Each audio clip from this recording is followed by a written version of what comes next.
it. Martin on the backhand, he scores. Another shot and he scores. Gustav Stjernberg, Brody Waters tips it in for the Bowling Green goal. Back over the middle to the inside. What a save from Cole Moore. Oh, a mid-ice hit from Gustav Stjernberg, forcing the puck free. Brody Waters hat trick. I don't believe it. The champagne is flowing in Bowling Green.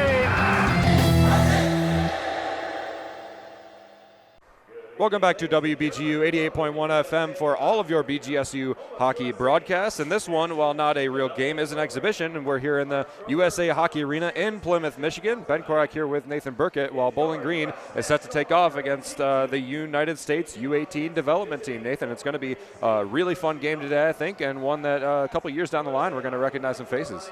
Absolutely. This team every single year is a team that just produces NHL and college talent just like crazy. This year, 23 of their 24 players are committed to D1. And I will now read off where they're going to school in the future. And it's going to be a long one here. 4 of them are going to Boston University, 3 to Minnesota University, 3 to Michigan University, 3 to Denver, 2 to North Dakota, 2 to Harvard, 2 to Notre Dame, 1 to Colorado College, 1 to Boston College, 1 to Arizona State, and 1 to St. Cloud State. So certainly while you look at that and you see the commitments that they have, you do have to remember they are 18 years old or under, all pretty much born in the same year. And Bowling Green, of course, quite a large amount older. So while the talent might be better for this United States development team, it's the age and experience is going to be better for Bowling Green, even though that we've got some new faces in the lineup today. We'll talk about that a little bit later. But Nathan, there's a couple of players that we saw before this game started that were going to be pretty impactful, one of them being the goalie that is not going to play today. It's going to be Patrick Quinlan. Talk about him in a second. But your forwards to watch, I know you have 4. Why don't you run us through them and their commitments this year? Okay, well, first of all, I want to point out is Cole McKinney. He's currently going to be going to Michigan in the future. He leads this team in points.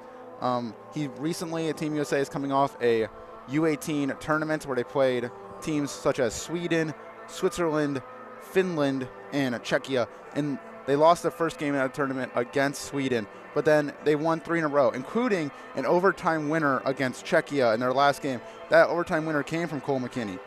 Other players to watch out for, Jack Murtaugh. He is second in the team in points, only 1 point behind Cole McKinney. Also leads this team in shots on goal. Also has not played as much as some of the other players. I believe he's played 5 games less than their big stars. Still out here, leads the team in shots on goal. Only one of the team to have over 100 shots on goal throughout the year. Richard Gallant and Will Moore. These 2 are tied for the team's lead in goals. They both have 18 apiece. They're committed to Boston College for Will Moore and Harvard for Gallant. A couple of those playing in the Bean Pot. Cole McKinney obviously going to the University of Michigan. The Gallant, McKinney, and Murtaugh will be your third line of forwards today. I think the lines are out of orders, but that is going to be the premier line if I had to guess. The second line not too far behind. Will Moore, as you mentioned, and the centerman on that line, and Conrad Fonderk and L.J. Mooney, the wingers on that third line with Moore. That's going to be one to look out for as well. On the defensive side, the United States is going to start Mateo Phillips and Charlie Trethenway. Not the highest scoring defenseman given their 82 combined games played this season, but another couple of very high value commitments. And then a school that's used to producing high rated goaltenders is Notre Dame. Patrick Quinlan coming into this game, 3.7 goals allowed on average and an .878 save percentage. Doesn't sound that impressive when you put it in CCHA standards, but in the conference and the league that USA plays, that's a pretty good one for Patrick Quinlan. And that's one that's not too dissimilar from the backup that's going to be today, number 1, Joey Slavic, who might come off the bench depending on how well Bowling Green solves the goaltender situation for USA. Absolutely. Talking about like this league that Team USA plays in, they spend their year playing in the United States Hockey League, which is a junior league, so U20. So they're basically playing people who are about 2 years on average older than them. Keep in mind that this team is comprised of 95% 18-year-olds and like maybe 1 or 2 really, really, really talented 17-year-olds. And they only spend 1 year on this team, and then they're off to either college or a different Team USA team or a junior team. Most of the teams, as we mentioned, going to college. This team, when they're not playing in the United States Hockey League and throughout their season in the United States Hockey League, they're playing against exhibition games against college teams, like tonight against BGSU. And then you have the reason why they're really founded, and that's to play in international tournaments. This team is not meant to win the USHL. It's meant to prepare these players by playing people who are older than them and bigger than them and more physically dominant than them so they can get better. So when Team USA goes up against international teams like Sweden, they're going to have an advantage. This team directly represents America in the International Ice Hockey Federation's U18 World Championships. This is a stepping stone for one of the IIHF's most prestigious tournaments, the World Juniors. When you look down Team USA's roster every year for the World Juniors, which is the top players that are under the age of 20, that tournament is always considered one of the best tournaments in the world for just pure talent, because all of those players, at least most of them, are going to be NHL stars one day. Most of the players went through this program in order to get on the World Junior team. Focusing specifically on the U18 World Championships, which is where this team directly represents America. In the last 3 years, they have had 2 silvers and a gold. They won 3 years ago. They won silver. 2 years ago, they won gold, and last year they won silver. This year's tournament is yet to be played. It'll be played later in the year. So again, all these games, they're not worrying about wins or losses. They are purely just worrying about improving their team for that international U18 championship in a couple of months. Of course, Bowling Green looking as well to just improve this game. The win or the loss does not count for record. The last time Bowling Green played against the United States U18 developmental team was in 22-23. Bowling Green fell 6-3 to that development team. Taylor Snyder, if anybody at home remembers Taylor Snyder, he scored 1 goal in that game. Current Falcons, Seth Fighton and Ryan O'Hara also scored goals in that game for the Falcons. And numerous goal scorers on the USA side. Won't say too many names, but some familiar faces to a lot of you. Trey Augustine, currently probably the #1 goaltender in the nation right now, plays in the Big Ten with Michigan State. He was on that team he was solved by the Falcons 3 times. Ryan Leonard and Gabe Peralt, both on Boston College right now, and are going to be pretty good draft picks in the coming, months. Probably going to be pretty good NHL talents. And one of them that's already an NHL talent, Will Smith, who played in the NCAA last year, is currently with the San Jose Sharks, if I'm not mistaken. All of those players at least scored a point against Bowling Green, and those are some pretty big names looking back on it in hindsight, and looking back on it in a couple of years, we'll probably recognize a few of these names going toward the NHL route as well. On the side of the Falcons, they're playing 5 lines today, starting with Cole Moore in the back of the net, with Salvatore Evola, the backup. I would be willing to bet that Evola will see the ice today and play no matter what's happening in this game. Just get him some work just in case. The defensive lines, Ivan Karodiak will play with Eric Parker, Jack Blake with Sternberg, Dalton Norris with Nick Ohanesen.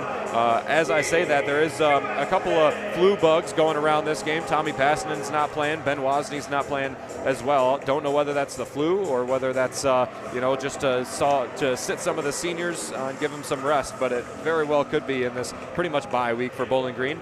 First line, Max Martin, Johannes Luckerberg on the first line center, and Adam Zinka on the right wing, drafted by the Utah Hockey Club, the only Falcon to be drafted. Owen Ozart, Jaden Grant, and Quinn Emerson, the second line. Brandon Santawana, Ben Duran, and Brody Waters, the third line, with Ryan O'Hara not playing today, as he normally would be in Brandon Santawana's spot. Brett Foe, Braden Krieger, and Seth Fighton on the fourth line. Braden Krieger making his second appearance in the season. He played 1 game against Michigan Tech. He's playing today against the United States development team. And Ethan Scardina, Ville Emanen, and Mafi Kabanoff will be the fifth line, I should say. Don't know how much Scardina and Emanen will be playing, but Kabanoff is sure to see some pretty good ice time today. So we will take a step back for a few moments. When we bring you back, we'll read out starting lineups again and have puck drop of Bowling Green versus the USA Developmental U18 Hockey Club. You're listening to BGSU Hockey on WBGU 88.1 FM.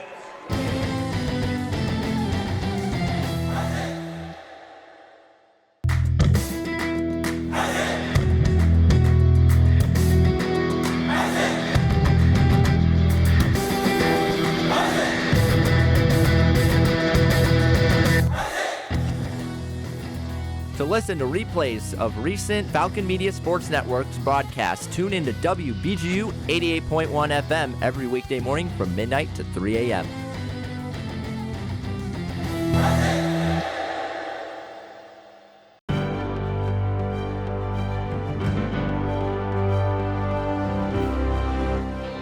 On November 30th, 2024, BGSU women's basketball defeated Arkansas 79-78. The win over the SEC opponent was arguably the biggest of the Fred Shamil era in Bowling Green. Falcon Media Sports Network's Caden Knapp had the call on WBGU 88.1 FM. Tightly guarded by Velasco. 5 seconds on the clock. Passing out. There's a three from the far side wing. No good. It's no good. Laura Gurka gets the rebound, and the BGSU Falcons have defeated the Arkansas Razorbacks, coming back from 14 down to win 79-78. A huge team win. This has been a Falcon Media Sports Network featured call.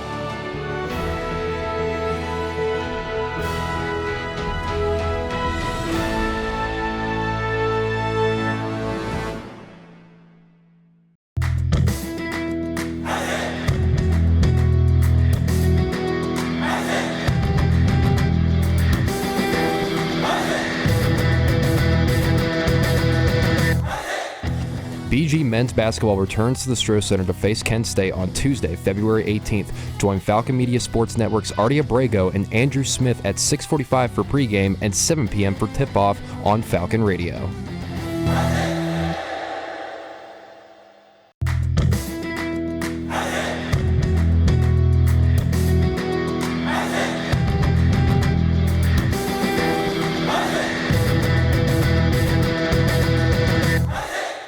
BGSU women's basketball battles Central Michigan at the Stroh Center on Saturday, February 15th. Join Falcon Media Sports Network Caden Knapp and Andrew Smith at 1:45 for pregame and 2 p.m. for tip-off on WBGU 88.1 FM.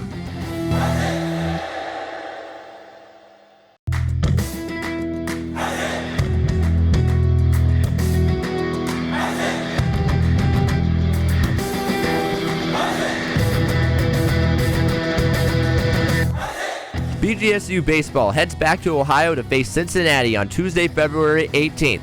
Tune in to Falcon Media Sports Network's Tyler Kavelitz and Ben Korak at 2:45 for pregame and 3 p.m. for first pitch on WBGU 88.1 FM.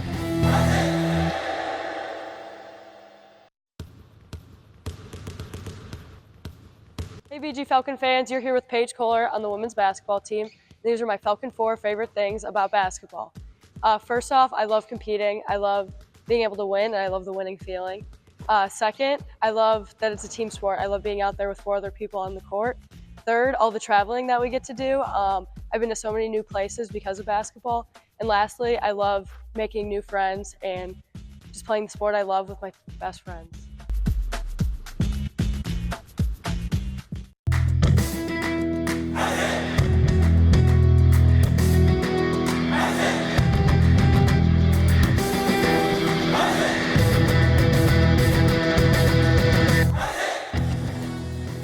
BGSU men's basketball looks to start a new win streak this Saturday, February 15th at 2 p.m. as they travel out east to battle Buffalo. Check out bgfalconmedia.com for Artie Abrego's recap.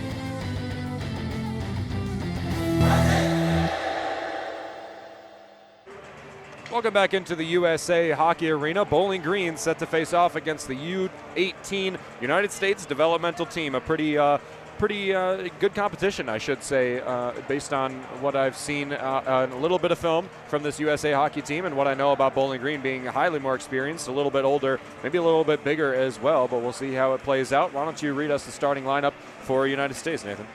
All right, they're going to go with their second line to start out. So starting out on the left side up front, we have Conrad Fondrink, number 16. He's committed to Boston University. At center, number 14, Will Moore. He's committed to Boston College. On the right side, we have number 18, LG Mooney. He's committed to the University of Minnesota. Back on defense, we have number 6, Macio Phillips. He's committed to the University of Minnesota. And then his defensive partner for tonight, number 19, Carly Trefaway. He's committed to Boston University. And then back between the pipes, number 29, Patrick Quinlan, committed to the University of Notre Dame.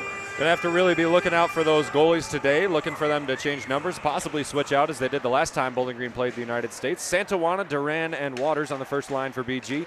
The defensemen Karodiak and Parker. Karodiak getting his second start of the season, and Cole Moore between the pipes for Bowling Green with Salvador Evola on the bench. We'll see if he gets some time in this game. Back out to the blue line, Eric Parker wings it across to his partner Karodiak. His shot in is rejected away by Quinlan. Quinlan in the goal for the United States out of Kennett Square, Pennsylvania. Commit to the University of Notre Dame in the Big Ten. Now taking it through center is number 18, L.J. Mooney, and he gets his pocket picked. Now Duran crossover into the middle. Waters outside to Duran, and it's off the stick of the defensive player. Now out to Jack Blake. Jack Blake gets beat. Now streaking down the other way is Drew Schock the fourth. Drew Schock the fourth wears a big hit. Turning it over in center now and taking it away is Brody Waters. Waters flips it up the ice, gets his guys a change. Ozar going for the body there. He'll put a hit on. Now a forecheck into the right wing corner is Jaden Grant and flipped up to center, but it'll be stopped by Bowling Green and Jack Blake.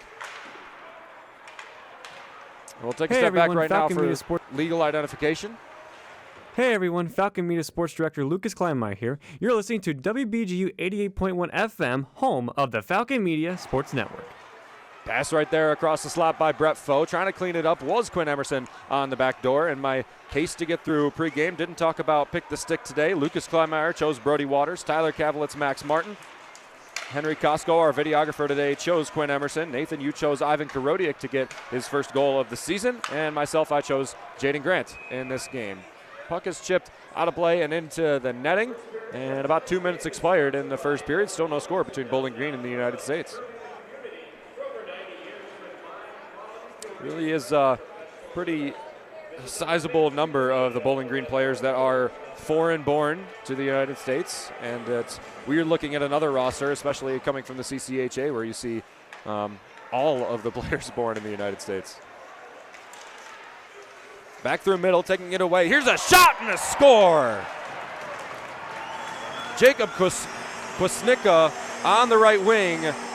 From about the right face-off dot, and he beat Cole Moore with a wrister top deck. That is his 12th goal of the year for the University of Minnesota commit.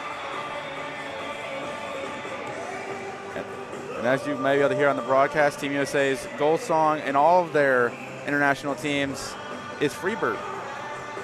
They added that at the World Juniors this year and been a fan favorite ever since. Certainly heard that a lot yesterday as the United States beat Finland. Yesterday in Canada. Down the right wing, Ville Imonen, crossing pass into Braden Krieger, who was camped out in front. Now back out to the blue line at Kabanoff, who dumps it back in, and it'll be chased down by Charlie Trethaway, the Boston University commit out of Woodbine, Maryland. Up in the air and dropped down in front by Trethaway, and that's going to be a hand pass against Trethaway, and we'll get a face-off in the O-zone of Bowling Green as they go to get a change. Speaking of Team USA beating Finland yesterday in the NHL's Foreign Nation face-off, they won 6-1, and almost the entire roster is a alumni of this USA U18 program here.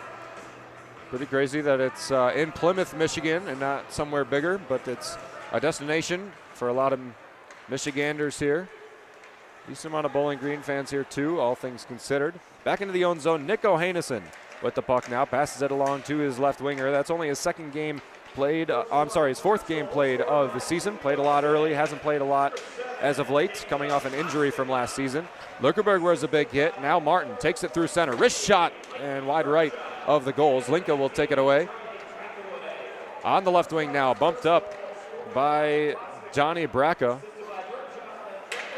This one, big hit delivered. L.J. Mooney wings it across, now to the right wing. Taking it all the way down is Kwasnicka. Already has a goal in this game. Slapped over into center, and Max Martin takes it away. Martin up the left wing now. Will diagonal it across the ice to the other blue line.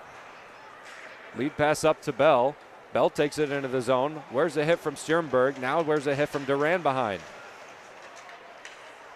Out the left wing defensive end of Bowling Green. Santawana flips it off the boards. Brody Waters will be up there high in the ice, dumped in by Santawana. Waters was barely on sides. He takes it down. His shot is blocked. Now Ben Duran's there, and he takes it up to the blue line. Stjernberg takes it now with the handoff down to the goal line. Bowling Green back around, trying to even the score up as they're down 1-0 through 4 minutes of play here in the first period in the USA Hockey Arena.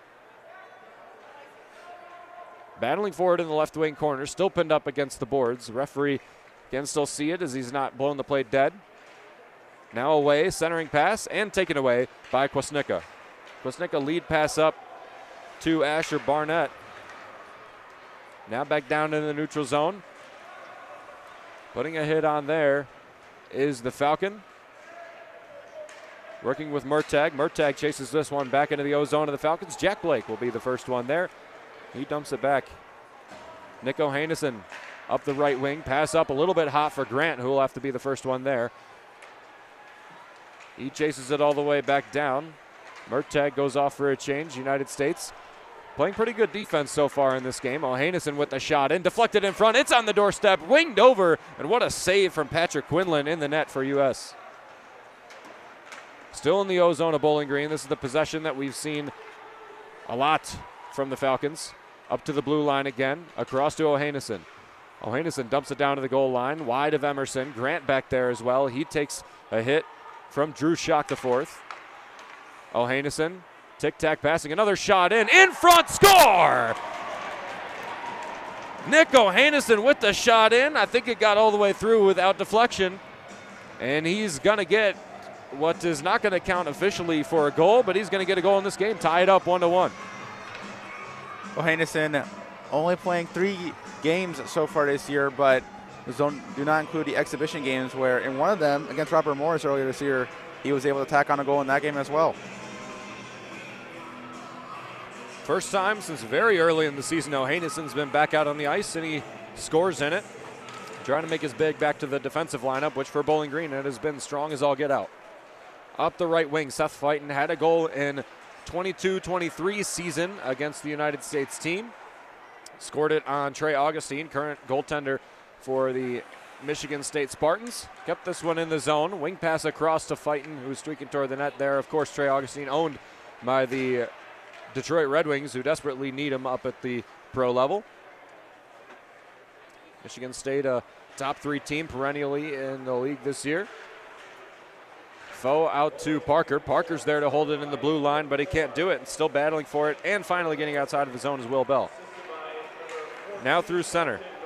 Up the right wing, USA through the slot and can't connect with Casey Mutrin, who's on the right wing of the offensive zone. Fighton interfered with a couple of times in there. Now Bell in there, inside the blue line. Bowling Green wings it across. Ville Immonen takes a step through. Figured this out today, actually. Ville Immonen, the oldest player on this Falcon team, the only one born in a year starting with 19. Crossover into the slot. Wrist shot still deflected in front and taken away. O'Neal was there and swept away by Bowling Green. They have a little bit of a rush the other way. It's Krieger up the right wing. He takes a bump and he's held onto as it's a chip pass away from the play by Will Bell. It'll be cleared up the ice into the offensive zone. Looking there by the United States. It's one to the corner and out of play by Cole Moore in the net for Bowling Green. 1-1 score, 13:34 left to play in the first period.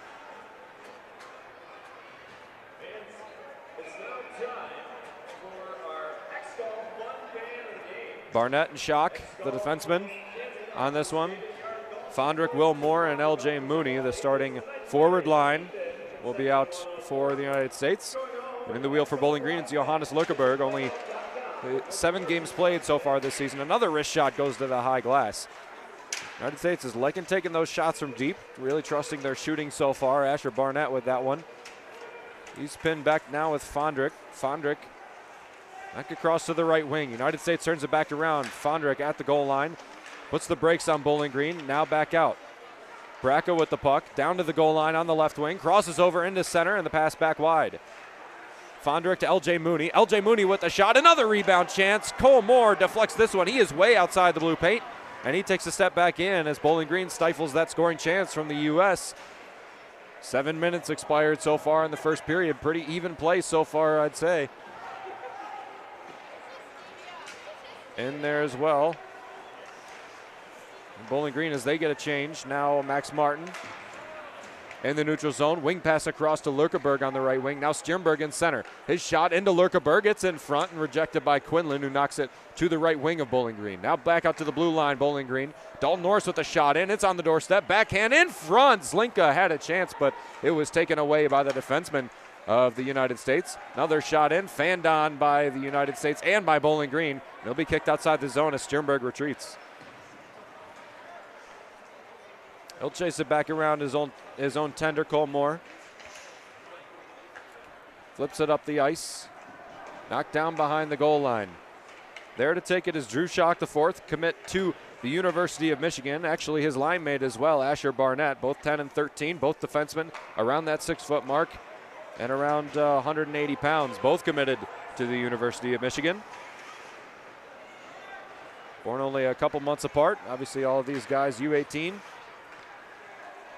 Down to the right wing, United States flips it off of their own bench. Now to Santawana. Santawana to the right wing and Duran. Duran's there at the goal line. Crossing pass, and it's behind Brody Waters, who was streaking toward the net. Up the right wing is Kwasnicka. Now feeds it over into the center. Shot by Mooney, and it's saved by Bowling Green. Gloved and dropped, and it taken away. Jake Stewart was in there as well. Phillips swings it across to his line mate. Burchild in there. Bowling Green will be the first team back. They'll flip it off the glass. Try to get it outside the blue line. They need a change here bad. This shift's been pretty long. Waters will take it up outside the blue line, and Karodiak and Parker for Bowling Green will head off, and now the forwards will follow suit. Up the left wing now is Garrett Lindberg, a commit to North Dakota. The only one committed to North Dakota on this team, which is rare. A lot of Minnesotas, Boston colleges, Boston universities, Denvers. Some pretty premier colleges in the NCAA. Ohanesen at the blue line. He's got a lot of shifts so far in this game after, even in the 3 other games he's played this season, not playing a whole lot. Jack Blake in the same boat, trying to earn his way back into playing time, and taken away beautifully there by Andrew O'Neill. O'Neill down. Emerson spins it around. And back outside the zone as he thought a defensive pair was there. But they were chasing back down. Stjernberg clears the stick away from Mutrin. Chased back behind, out to the blue line. Blake is there. He's pushed down to the ice. Hand in the air by the referee. Bowling Green's going to get a free play. Foe with a wicked wrist shot. And it's going to go high of the net. It's going to be a stoppage, and Bowling Green's going to go on a 2-minute power play. 9:51 left to play in the first period. 1-1, Bowling Green and the United States. You're listening to WBGU 88.1 FM, your home for BGSU hockey.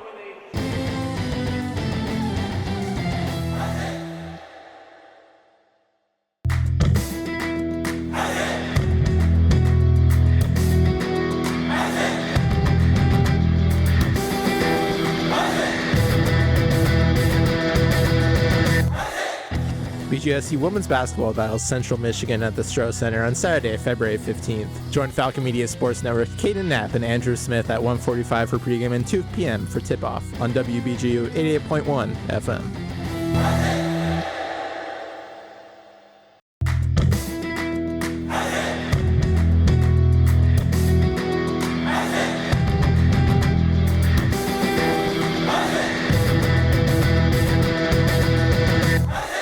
BGSU baseball heads back to Ohio to face Cincinnati on Tuesday, February 18th. Tune in to Falcon Media Sports Network's Tyler Kavelitz and Ben Korak at 2:45 for pregame and 3 p.m. for first pitch on WBGU 88.1 FM. Back here in the USA Ice Arena, Bowling Green is ready to drop puck on their first power play of this game against the United States U18 development team. A pretty good opportunity to take a lead in this game as it's tied 1-1. Jacob Kwasnicka with the first goal for the United States. Pretty good wrist shot, beat Cole Moore for the only time so far in this game. And Nick Ohanesen with the first goal of the season for him. Might not count toward overall records, or overall statistics, I should say. But it's a pretty good feeling happening for him, considering the prestige of a lot of these players. Out to the blue line, Norris dumps it back down. Turning it back around is Duran at the goal line on the left wing. Now back up to the blue line and Norris. To the right wing is Zlinka. Zlinka with a shot in, deflected high of the goal. That was a chance and a half for Brody Waters in front. Wings across to Zlinka. Zlinka across. Good tic-tac-toe. Another shot in, and is blocked on a full cell by Richard Gallant. Now to Zlinka. Zlinka crosses into the center. Now out to the left wing of Ben Duran. And it's taken away by Gallant, who flips it up the ice and outside the blue line. Zlinka on the right wing now takes it back inside with everybody changing for Bowling Green. And they'll have to chase this puck back. Now Zlinka, turnover, looking for a shot, and he'll spin it back around toward the blue line again. Parker dumps back down off the half wall into Emerson. Emerson behind and outside of the blue line. Bowling Green will have to reset. Parker has it in their own zone, passes to Foe. Foe back to Parker. They'll regroup in their own zone. Now Foe will start the breakaway. Now to the left wing and through center. Brett Foe down the right wing now as he tries to get a shot off, but he's pushed away by Asher Barnett. On the penalty kill, the two Michigan commits. Now streaking all the way in the zone is Fondrick. Fondrick, quite a fast player, but he wore a hit at the backhand of that play by Stjernberg. That'll make your teeth shiver, and he's heading off the ice quite promptly after that. Nico Henderson's goal assisted by Owen Ozar. Kwasnicka's goal assisted by Burchild and Trethaway. Trethaway, a third-line defenseman. Burchild, a first-line left winger. Now back full strength. 7:45 left to play in the first period. Still 1-1. 4 shots on goal apiece. Turnover. Scardino with the shot. It's in front. Backhand for Ville Immonen, but not enough there. Too much, or not enough wood on the rubber as this one kicks into the bench off of the stick of Ivan Korodiak, who is probably the closest in age to a lot of these players for the United States. Given being born in 2004, a lot of these players born in 2006. Ivan Korodiak was playing in this league, the United States Hockey League, earlier this year before BG picked him up halfway through the season. So he's the only one on this BG team to probably play this exact team of U18s. Certainly earned his start today, earned it playing that line with Eric Parker, who's such a solid defenseman a lot of the time. Korodiak still with 1 assist on the season. That happened in his first series playing in the CCHA against Lake Superior State. Number 3 is 6'4", 194. I love the way he plays. Has a lot of really great shifts, and he plays some pretty good hockey, and it's not a surprise that Willie put him back out here in this game to see how he does against some of the better talents in the nation. He plays very similarly to Gustav Stjernberg. Also want to take this time to clear any confusions. Team USA's Will Moore and PG's Cole Moore, no relation between the two. Will Moore, of course, from the United States, Ithaca, New York. Cole Moore, of course, from Toronto, as his mask has on the backstrap of it. A pretty cool city outline. Christian Stover's of New York, where he's from. Cole Moore's of Toronto, where he's from. Now through Lurkerberg with a shot in, deflected in front. Quinlan knocks it away off of his chest, off of his pad, and to the right wing. Now down at the goal line. Max Martin is there as he was feeding over toward the net. Taking it away from the cage is Linka out to the blue line. Korodiak in there as well. Break there for Bowling Green. Another shot in. Lurkerberg stumbles after he wore the meat of that shot. At the goal line, crossing pass to Martin. Martin at the left wing. He'll put a hit on, and Bowling Green still with the puck in their own zone. We're seeing a little bit more puck possession, Nathan, as we've seen so well this year from Bowling Green. Absolutely, and they're bigger, they're older, they have more experience, so they know how to use their body weight, throw it around, and hold on to the puck here. Stjernberg wings it across to his line mate Jack Blake. Another shot in. Quinlan rejects. Pretty standard bouncing puck save there for Quinlan. The Notre Dame commit. Stjernberg guarding the blue line. He's there. His shot in is blocked mostly by Grant there as Bowling Green getting in the way of some of their shots. Wing across to Stjernberg. Open ice. Slap shot blocked again. And hobbling away from the play is Jack Murtag as he wore a lot of that. Racing down into the zone is Will Bell to be the first one there, but it's blown off for icing. These skaters for the United States are showing some real speed. These guys can really haul and compared to Bowling Green. Absolutely, that's what this team's built on. Pure skill. BG's team built on a bit of skill, a bit of size, a bit of physicality, a little bit of everything. The brand of CCHA hockey, quite different from what these United States guys plays and even other college hockey teams. Parker with a shot in, wide right of the goal. That one was heat-seeking toward Quinlan. At the blue line again, Foe knocks it back down to Fighton. First one there is going to be Bracca. Bracca takes it around the left wing. Trying to ice it outside the zone is still the United States. It's been a while since it's cleared outside. Slap shot, Korodiak, and covered up by Quinlan again. That'll be his 10th save of the game. I'm sorry, his 9th save of the game, with one goal on the board apiece and 5:44 left to play in the first period. Speaking of the differences between this type of hockey that USA plays and the CCHA hockey, if you were able to watch it, Ben Duran's Falcon 4 for this week, he talked about the 4 teams in the CCHA that BG has the biggest rivals with, and he named 4 out of 8 opponents. So Ohanesen defends down in the zone. Trethewey was there, and it's back out to Schock. Drew Schock the 4th with the shot in, way wide right of the goal. Cole Moore would have had to completely dive to even get a stick on it. And it's cleared outside the zone. Cole McKinney with the puck now, Michigan man, and what is going to be a year. Born in Lake Forest, Illinois. Committed to the University of Michigan. 14 goals, 22 assists through this season for the United States. Schock dumps it back down, and it's Casey Muttrin who's on the left wing for the United States. Pass across and into the slot. Shot, off the crossbar. The Reds saved Cole Moore out there as he was completely beat as Bowling Green turned it over in their own slot. That was Cole McKinney, I believe, who took that wrister. Another shot in, off the stick and high of the goal. He was ready to start celebrating. That's how sure he was it went in. Cole Moore was beat. He was dead out there as it was a turnover in their own zone. Shot in, Will Moore sends it wide left. 35 points this season, 18 goals, 17 assists for the Ithaca, New York native. Winging it across, the United States makes a good move. That skating ability is something they really have over Bowling Green. LJ Mooney with the puck now, a Minnesota man in a year. Takes it up, his shot goes high and into the netting, and we'll get another stoppage above the head of Cole Moore. 4:21 left to play in the first period. 1-1 the score on the goal by Kwasnicka, assisted by Burchild and Trethewey, and Nick Ohanesen's first goal of the season, assisted by Owen Ozar.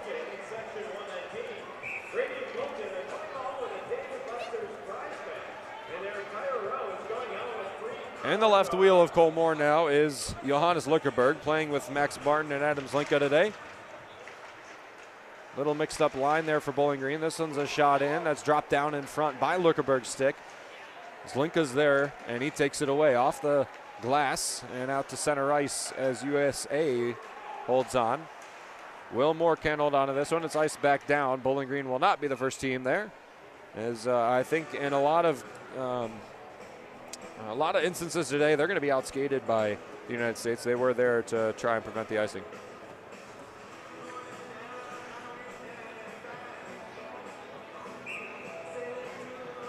Faceoff will be to the right side of Cole Moore as he's taking a moment to catch his breath.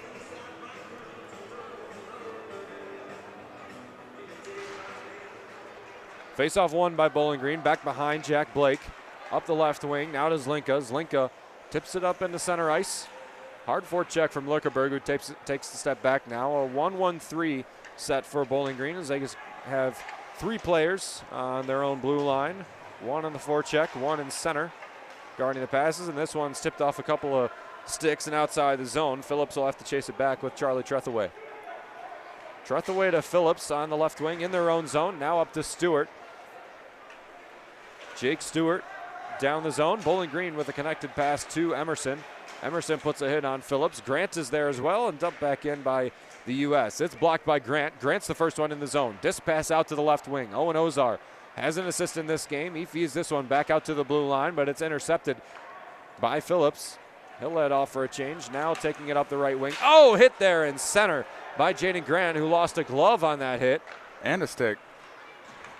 Richard Gallant on the right wing glass. He was camped out there for a second looking for a deep shot pass. And now to the left wing, Cole McKinney. Any youth players in the area want a free stick and free glove, just come to Team USA's rink. They're right in the middle of the ice. The players who it was are off the ice now. Sternberg with a big hit, teaching Will Bell a lesson to get on the glass there. Murtagh chasing it in the zone. He was almost interfered with by Bowling Green. Ivan Karodiak, he's pushed down to the ice. That one looked a little bit low. Scardina in there as well as he was tripped up. Foe on the right wing, defensive end for Bowling Green now. Ripping it off, pass across the slot. Burchild in there, slap shot saved by Cole Moore, and back out to Brett Foe, almost outside the blue line, but he couldn't get a stick on it. Now Karodiak's in there, the whistle blows, and I think we're going to get a penalty on the Falcons here. It's going to be a cross check, I think. The box is going to open, and it's going to be Ethan Scardina. He's going to skate off for 2. He argues his case. Cross-checking is an interesting penalty in the sense that we're going to call it interference. Interference same way because it's something that depending on how oblivious or big it is, they could usually let it go. So when you see players who are U18 caliber, they're not always going to be able to stay on their feet like players in the CCHA who are 22, 23 years old. So this could be a situation where Scardina's used to pushing on people who can take that kind of force, but these guys, they're kids. They're not going to be able to handle it as much as the CCHA guys. Certainly much lighter in frame than a lot of Bowling Green guys, but 2 minutes, 12 seconds left to play in the first period. Still 1-1 score. Only 12 seconds of even strength after Bowling Green will hopefully kill this penalty off. I'd imagine the power play unit for the United States is pretty good, all things considered. LJ Mooney chases this one back in the zone. Bowling Green baseball fell earlier today to Middle Tennessee, 18-0, a slaughter by Middle Tennessee in the first game of the season for Bowling Green. Now back in is Will Moore. Will Moore working in there with Richard Gallant. Gallant back behind, McKinney working there as well, and chipped back outside the zone as the United States is playing with 5 forwards on this power play. Mooney takes it down, discs it back into his zone. Newly on the ice. Will Moore now to the right wing. Number 9, Jack Murtagh knocks it back down. Gallant is there. Out to the blue line. Keeping it in is Mooney. Mooney takes it down toward the goal line. Stjernberg bumps him, takes it away, and now it's a breakaway. Braden Krieger down the right wing. He's got a good fill. Left wing and a shot. It's going to be a penalty against the United States here. I think it's going to be a slash. Bowling Green takes it in the zone. They have the goaltender off and Cole Moore. So it's back out to 5-on-5. Karodiak with the puck. He's taken away by Richard Gallant. And the United States is going to have some extra penalty to kill off as there's under a minute left to play in the first period. We're going to get about 1 minute and 4 seconds that they'll have to kill to start the second. 45 seconds here, though, of 4-on-4 hockey, which in most situations is obviously a good thing, especially for BG, who will get a penalty or a power play at the end of it. But in this situation, you're going to give Team USA this much space with their speed. You don't want to open the ice that much when you have such fast skaters, but this will prove beneficial for the foreign players for Bowling Green, especially the Europeans that play on a bigger sheet and have complained a lot of the time that they're playing on sheets that are too small here in the United States. They like to open ice. They like to be able to skate. Norris with the puck there, an American to Duran. Duran dumps it back down. Zlinka behind. He's bumped up. 45 seconds left to play in the first period. Parker with the puck on the 4-on-4, and United States takes it away. Fondrick with the puck out to the right wing. Shooting it all the way in. Barnett at the blue line. He gets a stick on it, but it'll have to be chased back down by Mateo Phillips. Now down there. Fondrick out to the right wing. To Trethaway. And now here comes Brett Foe with the shot on the backhand. 10 seconds left to play in the first period. Still in the Bowling Green offensive zone, although they just go for a change. Foe goes for a hit. It'll be turned over. Jack Blake with the puck with seconds expiring. Shot across the lane, and the United States will come up with the puck right before the horn sounds. It finally does. We'll have 1:04 of power play for Bowling Green to start the second period, but a 1-1 score after one frame of play, with Bowling Green going toe-to-toe with some of the best talent in the United States. You're listening to BGSU Hockey versus the United States U18 development team on WBGU 88.1 FM.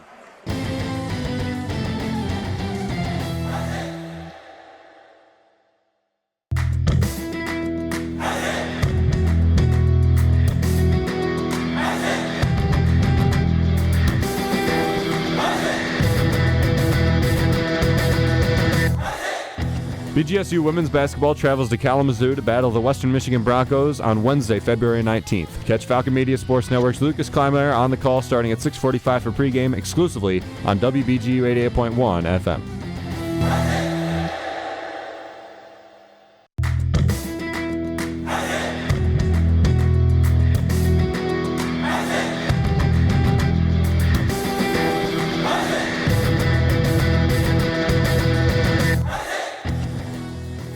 BGSU Gymnastics faces off against Western Michigan at the Stroh Center on Sunday, February 16th. Falcon Media Sports Network Steven Scholen will have a recap on the game on bgfalconmedia.com.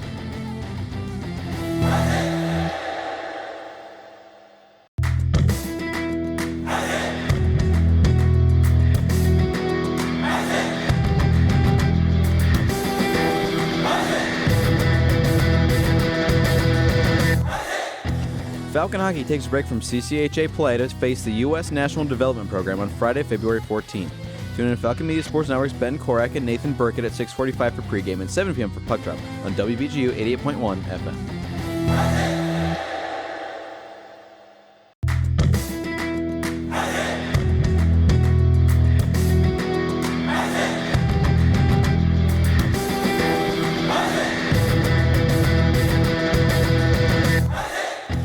BG men's basketball returns to the Stroh Center to face Kent State on Tuesday, February 18th. Join Falcon Media Sports Network's Artie Abrego and Andrew Smith at 6:45 for pregame and 7 p.m. for tip-off on Falcon Radio.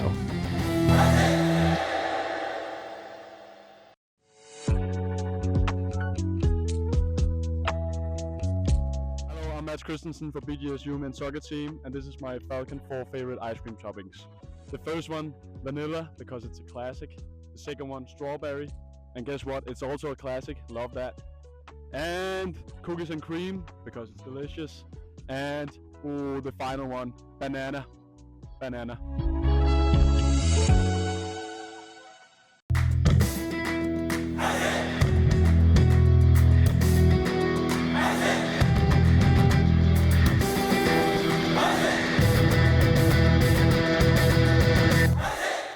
Looking for a BGSU Athletics talk radio show? Tune into the Zig Zone every Sunday at 4 p.m., where a panel of Falcon Media Sports Network members discuss the hottest BG sports topics. Only on WBGU 88.1 FM.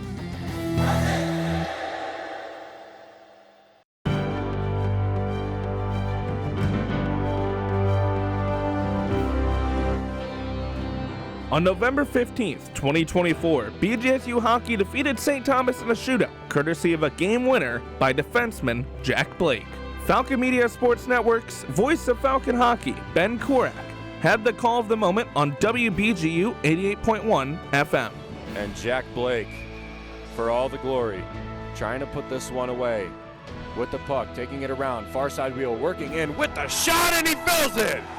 Jack Blake with the shootout winner! First time in the lineup this season, and Jack Blake is the hero as Bowling Green mobs him. This has been a Falcon Media Sports Network featured call.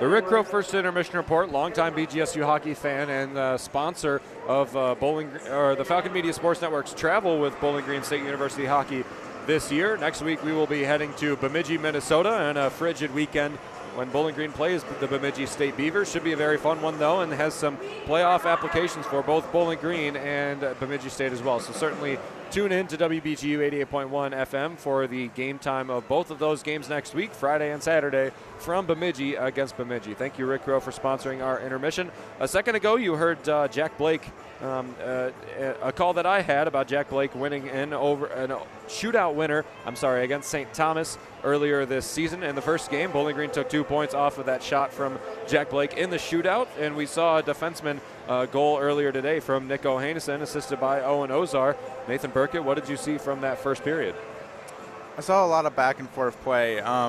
This game, as always, is a game of momentum, and in this situation especially, you'll see BG will get a couple opportunities, then USA Hockey will be quick to get a lot more opportunities as well. The thing is, Team USA, as they've always been, is a team built on speed and skill. So in situations like we saw at the end there with the 4-on-4 opportunity, that's the kind of situation you don't want them to be on. Even if you're going to get a power play at the end of it, you don't want Team USA to have opportunities on 4-on-4. That's just too much space for them. They're going to be able to use their speed to get around you. They're just too skilled for that kind of a situation. Jacob Kwasnicka had the only goal for USA in this game. Nick Ohanesen had the only game for Bowling Green in this game, and we're tied 1-1 through one frame of play. But as Nathan said a second ago, the sheet is a lot bigger when the United States is on the 4-on-4. You give them more space. They can really skate.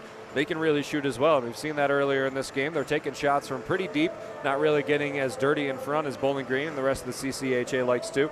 And they have truly outskated Bowling Green in this game. You know, the Falcons have been highly physical against this USA team, but the USA has really been able to outskate them, and you really got to be careful with where you're sending passes, especially when you're passing it back into your own zone. And they had one a little bit ago. Cole McKinney got a great shot from the slot, almost beat Cole. Well, he did beat Cole Moore and sent it off the crossbar, but that was a turnover for Bowling Green in their own slot. And that was one that you can't give up if you're the Falcons against such a fast and such a skillful team.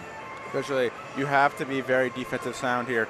We talk about how great defensively Bowling Green is. They have multiple very well defensive defensemen who play the game very well, such as Gustav Sternberg, Connor Poston not playing in this game.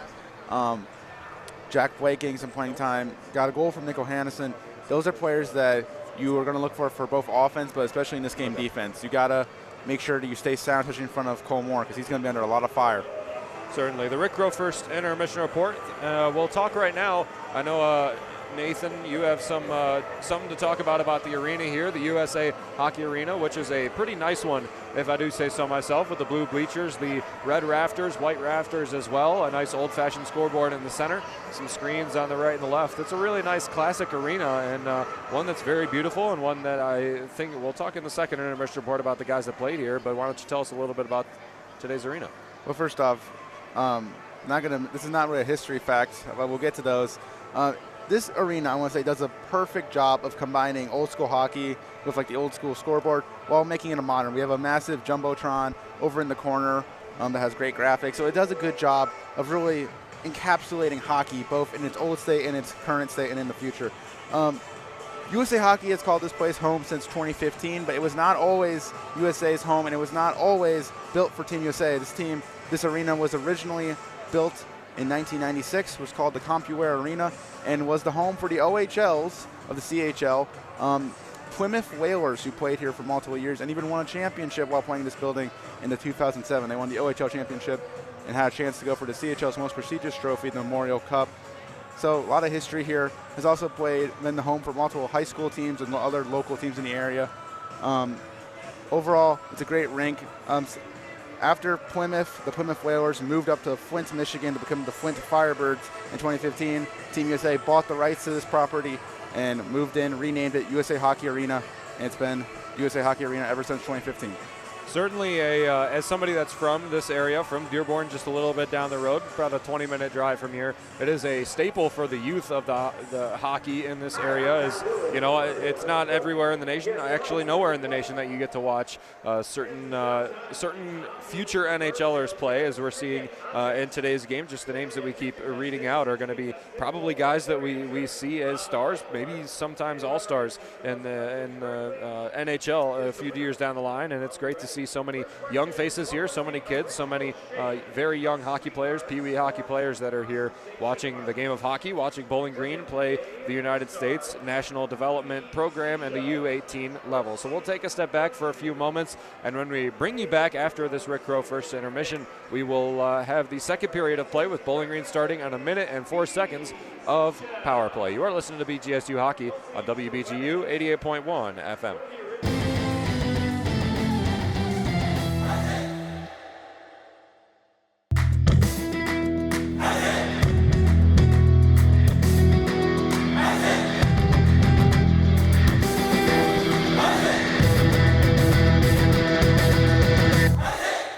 BGSU women's basketball battles Central Michigan at the Stroh Center on Saturday, February 15th. Join Falcon Media Sports Network Caden Knapp and Andrew Smith at 1:45 for pregame and 2 p.m. for tip-off on WBGU 88.1 FM.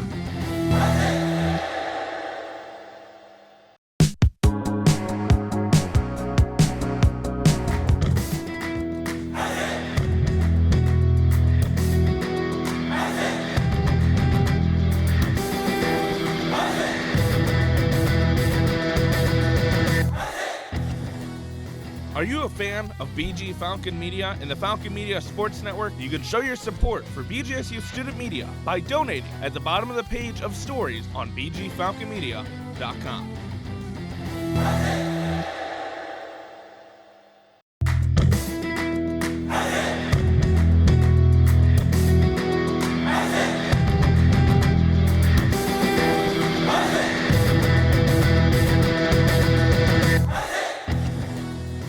BGSU men's golf travels to Nevada to play in the Mesquite Desert Classic on Sunday, February 16th through Tuesday, February 18th. Check out bgfalconmedia.com for Andrew Smith's recap of the event.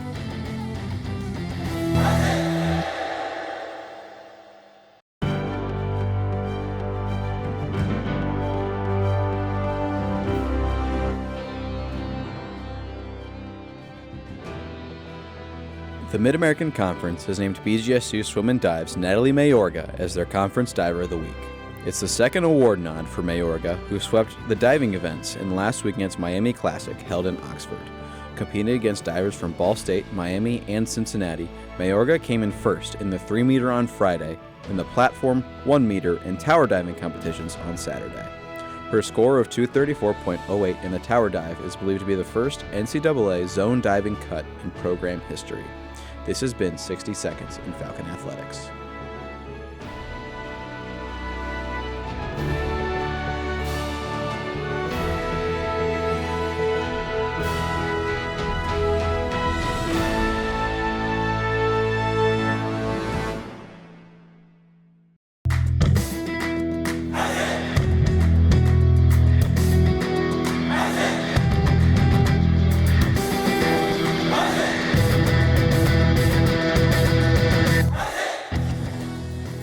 BGSU men's basketball looks to start a new win streak this Saturday, February 15th at 2 p.m. as they travel out east to battle Buffalo. Check out bgfalconmedia.com for Artie Abrego's recap.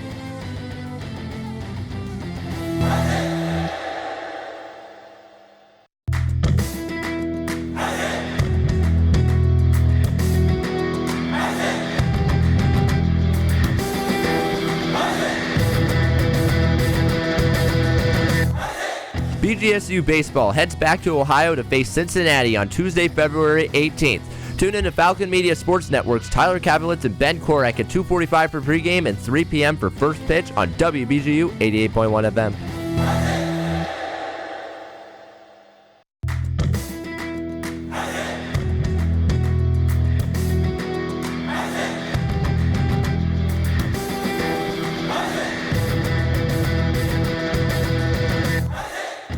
BGSU graduate Jason Jackson from the Miami Heat here. Make sure to tune into the Zig Zone every Sunday at 4 p.m. on WBGU 88.1 FM, home of the Falcon Media Sports Network.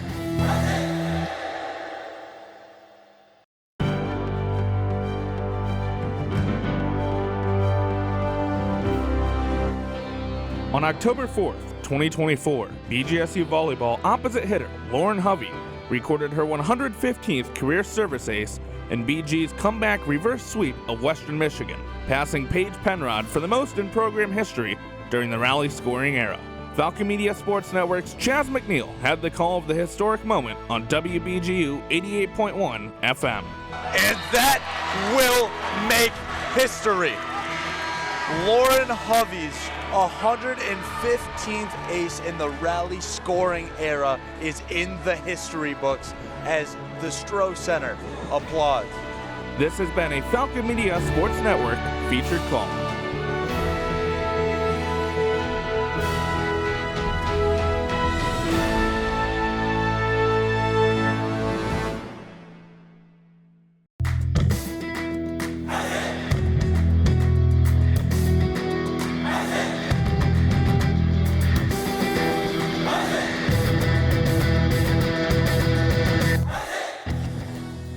Are you a fan of BG Falcon Media and the Falcon Media Sports Network? You can show your support for BGSU student media by donating at the bottom of the page of stories on bgfalconmedia.com.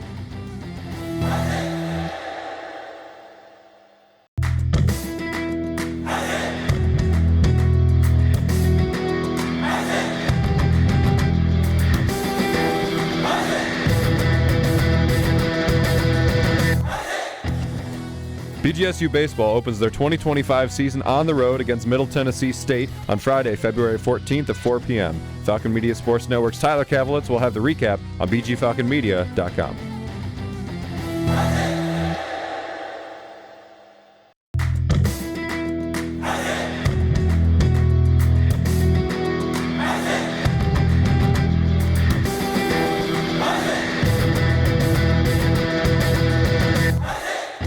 BGSU women's basketball battles Central Michigan at the Stroh Center on Saturday, February 15th. Join Falcon Media Sports Network Caden Knapp and Andrew Smith at 1:45 for pregame and 2 p.m. for tip-off on WBGU 88.1 FM.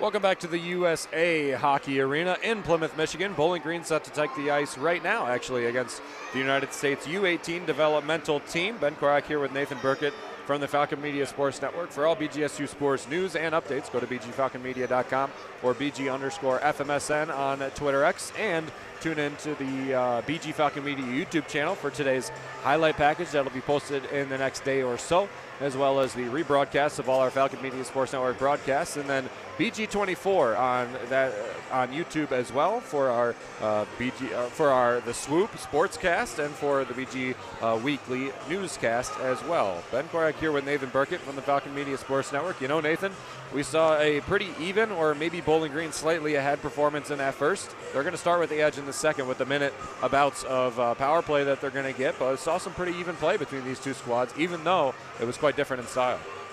Absolutely. BG still playing that CCHA hockey, and a lot of that comes down to physicality. There's been multiple times where Team USA has tried to lay hits, and let's just say their biggest hits are equal to BG's slightest hits. USA really hasn't gone for that many checks, while Bowling Green has gone for the body a lot. They are bigger. They aren't as fast, but they play a different brand of hockey, and it's a much more smash mouth brand of hockey than the USA does. Grant takes it up the left wing, dumps it all the way back in. Now Waters skating out there.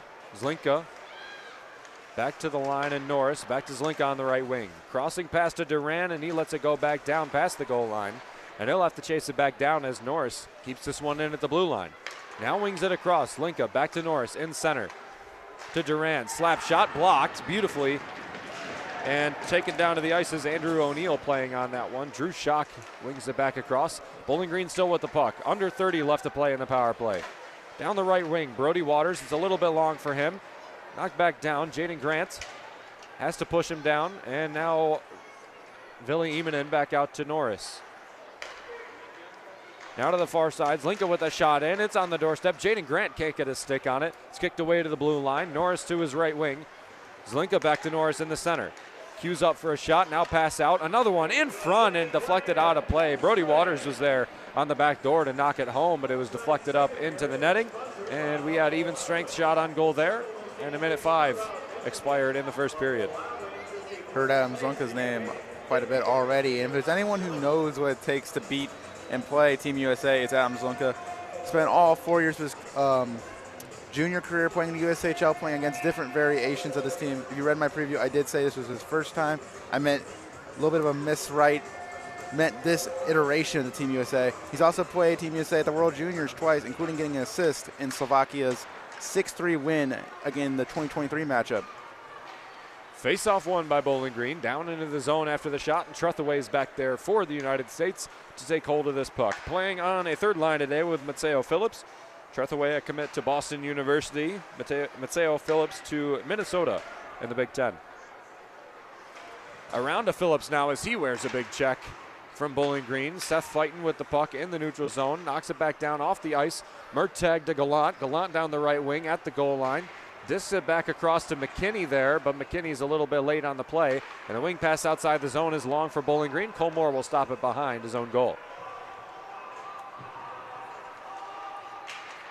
Left wing now, Brett Foe outside the zone. Pass perfect to Jaden Grant on the left wing, but he loses control of it.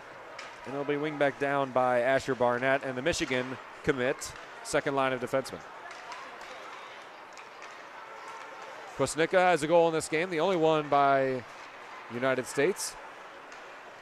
Down back across at the goal line, taking it around the backside and a score. What a goal there from the United States, and Donnie Bracca, who took it down from the blue line and wrapped it all the way around, beating Cole Moore as he was late to get to that right post.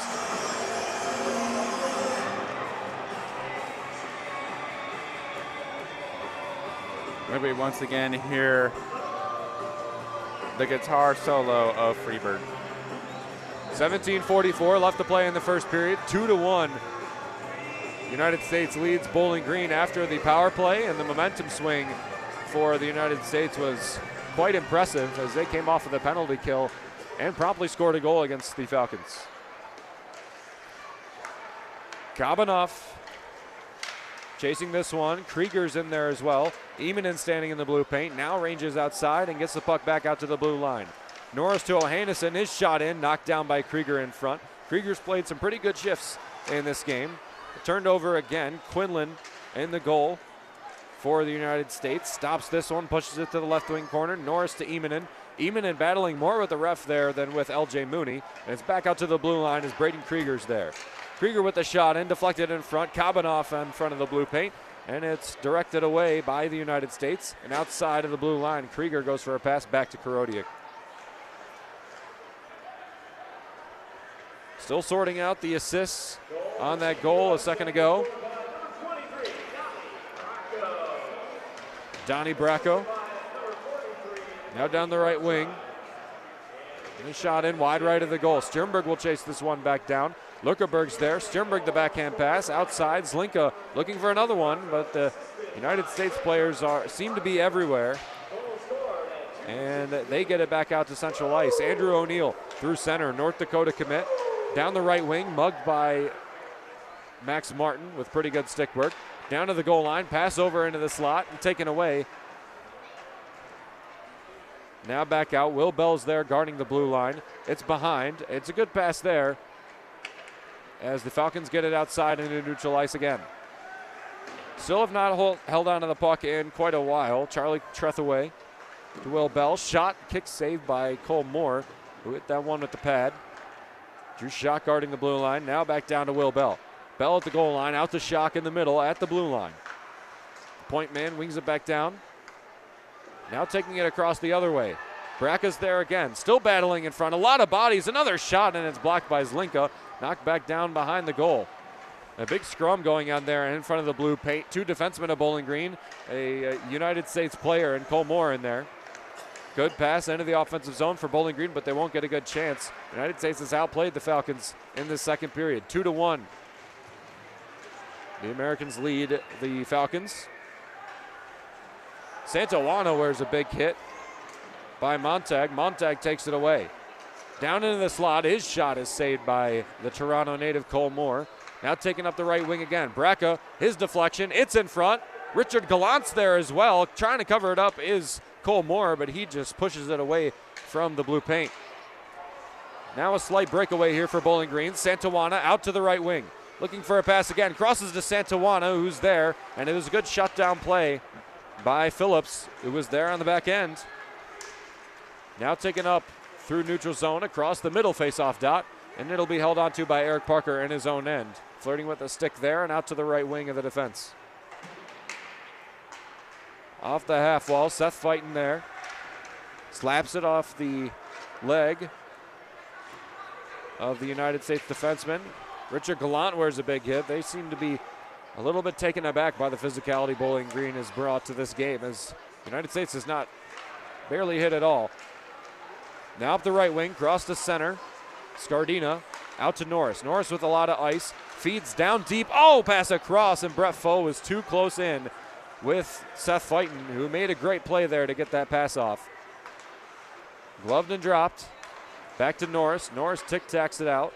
Diagonal pass across. Brett Foe skating in there. He's one that can really skate with this USA guys. Kwasnicka in the offensive zone. Bowling Green. Kabanoff with the pass. Deflected off the skate. Emanen will have to chase it back behind the goaltender, Patrick Quinlan. Now Krieger back down. Emanen will chase. He'll be the first one there. Going for the body is Lincoln Keene, first line defenseman, commit to Colorado College. Met with Garrett Lindbergh as well, a commit to North Dakota. Korodiak forces the stick away from the puck, loses the puck though. Back into their own zone. Korodiak playing defense now on McKinley. Slap shot missed by LJ Mooney, who had a great backdoor chance. Now at the right wing from the goal line, pass across and streaking in there was Cole McKinney. Now up the right wing, Grant with the shot in. Ricochets back to the other side.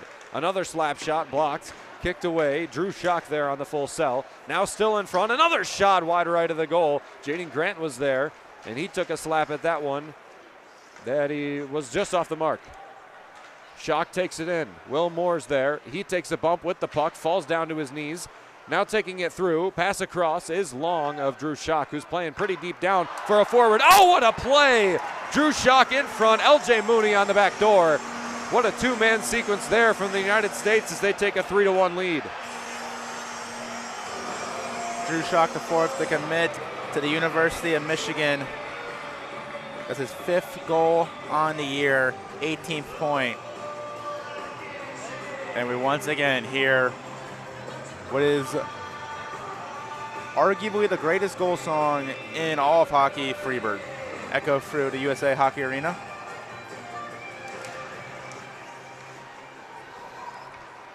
Goal is going to be given to LJ Mooney, although you cannot deny the effect on that play that Drew Schock had. A beautiful pass right across the slot. There's one mirroring Drew Schock's by Bowling Green, but there's nobody there on the back door for it to land to. Another shot by Bowling Green from the high slot is taken away by the United States. Still battling in there. Casey Mutrin. Norris wings it across. Karodiak. Santawana now on the right wing. Santawana shot in, deflected in front, taken away by Mateo Phillips. Phillips pass up. Matrin's there. Now through center. Wide open and forced away from the play was Andrew O'Neill. The defenseman from Bowling Green both collapsed in. Now Brett Foe taking it up. Down at the goal line. Taking it around the left side of Andrew Quinlan. Now back behind. Scardina goes for the body, fighting in there as well. That's two power forwards. Clean up try by Foe. Another shot in and caught by Quinlan. And his first icing the play of the game. 11:23 left to play in the first. 3-1 USA on top of Bowling Green. With that correction, LJ Mooney gets his 4th goal on the season, his 20th point. Drew Schock picks up his 14th assist, 18 points on the year, with an additional assist being given to Will Moore, the Boston College commit, as that is now his 36th point of the year. LJ Mooney, I did not mention it, committed to the University of Minnesota. Always a powerhouse when it comes to college hockey. 2 points today for Mikey Burchild, the first line left winger, adding up to 13 assists this season. Coming into today, he had 19 goals and 11 assists. Quite a decent offensive player. Added 2 assists to this score today. Kwasnicka with the first goal. Bracco with the second goal. LJ Mooney with the third goal, assisted by Drew Schock on a beautiful pass. They still have not updated it to see who the other assist is going to be on that one. Now they finally have, and it's Will Moore that's going to get the other assist. That's the first point of the game for him. And a score at the 7:32 mark through the second period. Foe from his backside tried a backhand pass, but there was no one in a brown uniform to find it. Now Team USA trying to work it back up. There's a quick breakaway opportunity. Cole Moore takes care of it. Now Cole Moore disks it out to the far side. Bowling Green turns it over in their own end. Now lead pass up to Scardina. Scardina down the right wing. He's got Foe there. Foe off the skate, and he tries to back pass it. McKinney's there. He's bumped up. Playing with Scardina. Now fighting the crossing pass. The crossing passes for Bowling Green are there. It's just nobody in the right position on the back door. And Willie's probably going to want some more offense out of this game for BG. Some frustration after they gave up that last goal, that third goal. Karodiak, the leader of that frustration. Foe in there, puts a return hit on Richard Gallant, who drops down to the ice. Out to the blue line again. O'Hanison keeps it in, down to Foe. Foe with the puck now, and out to fellow number 4, Gallant. A commit to Harvard. Along with Donnie Bracco, they're going to be playing with each other next year, as they are this year. Matvei Kabanov loses the puck, chips up into center at the center dot, and it's iced back down behind Cole Moore. 10 minutes exactly left to play in the first period. 3-1, the United States on top. Even though they trail in shots on goal by 1, they've done a great job at really scoring their chances. Krieger down the left wing now. It's a 2-on-1. His shot is saved by Quinlan. Glove into chest, into pads, and no hold on to this one as some shoving going on at the end by Braden Krieger and Mateo Phillips. We are going to take a step back for our break of the action here in the second period. Bowling Green trails by 2 to the United States U18 developmental team with 10 minutes left to play in the second. You're listening to BGSU Hockey on WBGU 88.1 FM.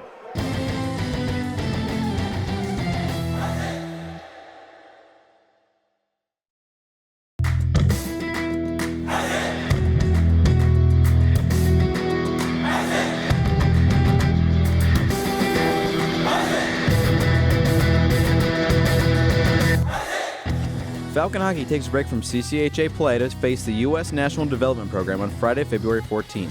Tune in to Falcon Media Sports Network's Ben Korak and Nathan Burkett at 6:45 for pregame and 7 p.m. for puck drop on WBGU 88.1 FM.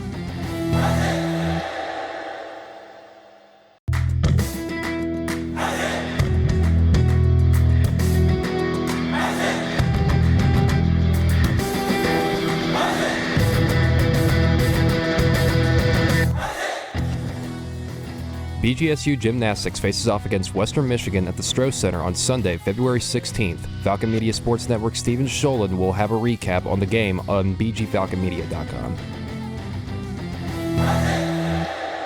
Hey, it's Reese Patrikas, and you're listening to WBGU 88.1 FM, home of the Falcon Media Sports Network. Barker with the shot in here at the USA Hockey Arena. Bowling Green versus the United States. Karodic with the shot in. Martin with another one saved by Quinlan off of his mask there. Back down to Zlinka, and Martin's there. Martin puts a bump on the defender, Jake Stewart. Taking it away is Kwasnicka. Kwasnicka with the first goal in this game, the game-tying goal as it stands right now. Karodic with good positioning. He's battling with the offender from the United States as he takes it back around. That's O'Neill back there behind. Now pass out to the blue line.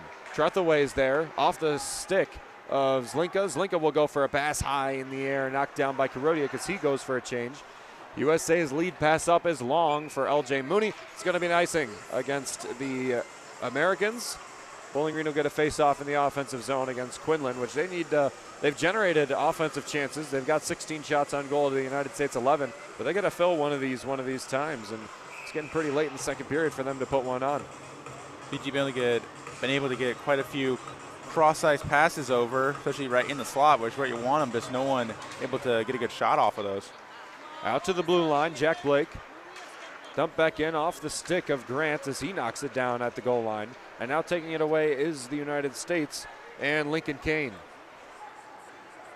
Kane goes for a change now as Moore stops it behind the goal. Stjernberg down the right wing. Lead pass up, beautiful, up to Adam Zlinka. Zlinka with the puck, pass over into the slot as he trades spots with Owen Ozar. Back into the O zone. LJ Mooney will be the first one there. Had the most recent goal by the Americans. Well, you're going to get a whistle, and I think we're going to get an offsides or a hand pass against the United States. 3 goals of the game by the United States. Jacob Kwasnicka with the first, Donnie Bracco with the second as a defenseman, and LJ Mooney on a beautiful pass by Drew Schock the third. The only goal for Bowling Green is Nick Ohaneson's first score of the season. Probably will not count toward normal statistics as this is an exhibition game against the United States U18 developmental team. Face-off won by the United States. Back into the zone. Santawana goes for a big check, and he drops the defender down to his ice. Trethaway were a big hit by the 5'8". Another shot in front. Santawana was there. A gritty player down there in front of the blue paint, playing much larger than he is. Crossover. This shot is from Ben Duran as he goes for the puck now on the left wing. Now Santawana, another shot in. Oh, that one was deflected perfectly. Another one in front from Waters. Waters is wearing a couple of bumps down there. Santawana goes for another body, but skating around it is the defender, Drew Schock, and Bowling Green will possess in their own zone. On the right wing defense, Santawana. Disc pass across, left up Ohaneson. Ohaneson skipping up through the zone. Good move to the outside, crossing it over as he gets his guys a change. That's a valuable shift for Nick Ohaneson. I'll tell you what, he's played some pretty good shifts in this game, trying to make his bid back into the lineup. Brett Foe with the shot. Scardina fills it on the back end. 3-2, Bowling Green takes the goal back. Ethan Scardina with the pass from Brett Foe in front. BG finally able to bury one of their chances as the captain, Ethan Scardina, the only captain on the ice tonight for BG, as his co-captain Ryan O'Hara is not playing today, letting O'Hara, who leads BG in points, to get a break before they continue on to CCHA play. Main losses in this game for Bowling Green, not losses, probably more strategic sits by Willie. Tommy passing him, Ben Wozni, that's a full line of defense. Breck McKinley also not playing against the United States. Christian Stover not playing today. Ryan O'Hara not playing on the offensive end. Most other forwards are playing in this game. Jackson Niedermeyer, another one that is not in the lineup today. And Bowling Green finds himself down a score with 7:31 left to play in the first period. 12 minutes and 29 seconds, the time of that goal. 3 goals scored in the second period so far. Ethan Scardina with a beautiful cleanup past Patrick Quinlan. That's truly an area that Bowling Green has excelled at this season, Nathan, is those shots for a rebound. They got a rebound there, and those front men, Scardina being one of them, did a good job. Coach Willie always preaches, you gotta find your way to the blue paint if you want to win hockey games.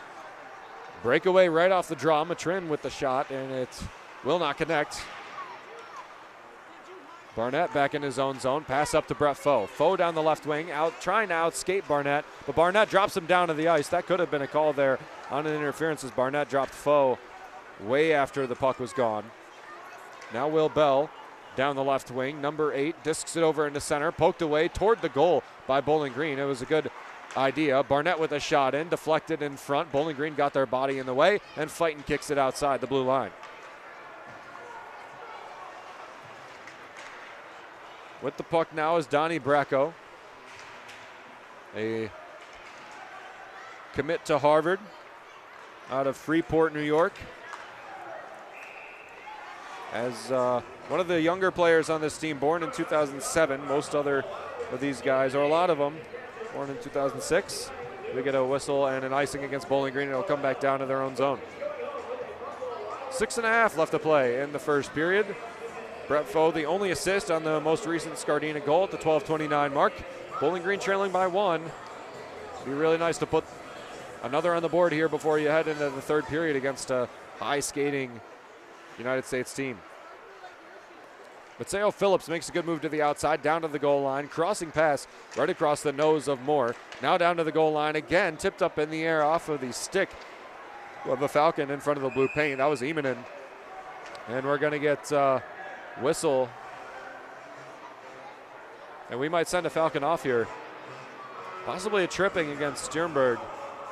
He's not happy with it. See if we get the call here. And we're going to get a cross check against Sternberg. He definitely doesn't agree with it as he was cursing as he heads to the box. But Bowling Green will go on a untimely penalty kill and send out a unit that's not normally known for their penalty killing. Lurkerberg and Krieger out there very rarely play. Krieger only one other game this season. Lurkerberg only 7. Karodiak and Norris out there on the penalty kill as well. Norris has been out there a lot. Karodiak almost never in these special team situations. Won by the United States. Mooney back. Down by Montag. Now back up to the top. At the point in the middle. LJ Mooney distributing the puck down to the right wing, and now back to Mooney in the center. On the United States Shield logo. United States wearing their white jerseys, blue shorts, white socks, blue buckets, blue mitts as well. Good hit there from Bowling Green. Another one on the back end by Lurkerberg, and chipped back around to Jack Murtag on the right wing. Dumps it back down to the goal line. Gallant gets it back out to Murtag. Murtag wings it across to LJ Mooney on the left point, and now he moves it into the center. Pushing down to the ice is Bowling Green, and it's Lurkerberg. And we're going to get Lurkerberg sent off, I think. Richard Gallant might get sent off with him, as I think we're going to get offsetting here. Gallant pleading his case. Lurkerberg, no, I'm sorry, that's Dalton Norris actually that is going to get head off. So 2 1-4s. We're going to get a 4-on-4 still, or a 5-on-4 still. I'm sorry, they're just going to put the extra skater out for the United States.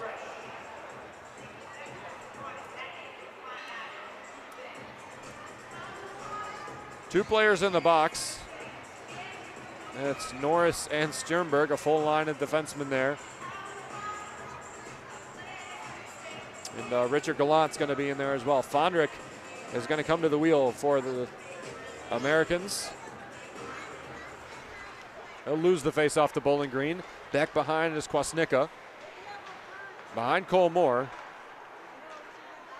Moore's only got 8 saves in this game. When he distributes it to the far side, Drew Schock at the point now. At the blue line, looking in. His shot is high and gloved by Cole Moore, and he'll hold on to it.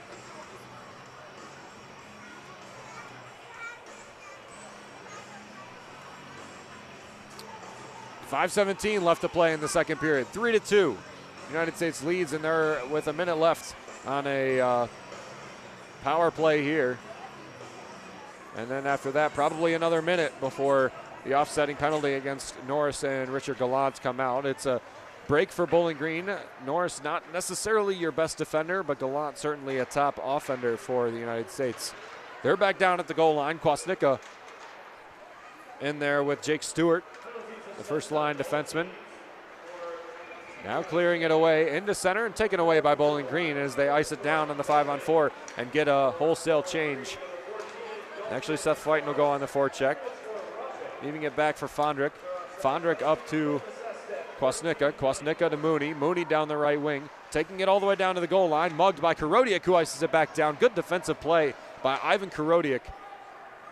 And a forecheck now for Ville Immonen. Immonen with a good stick. Almost turns it over as Santawana is looking in.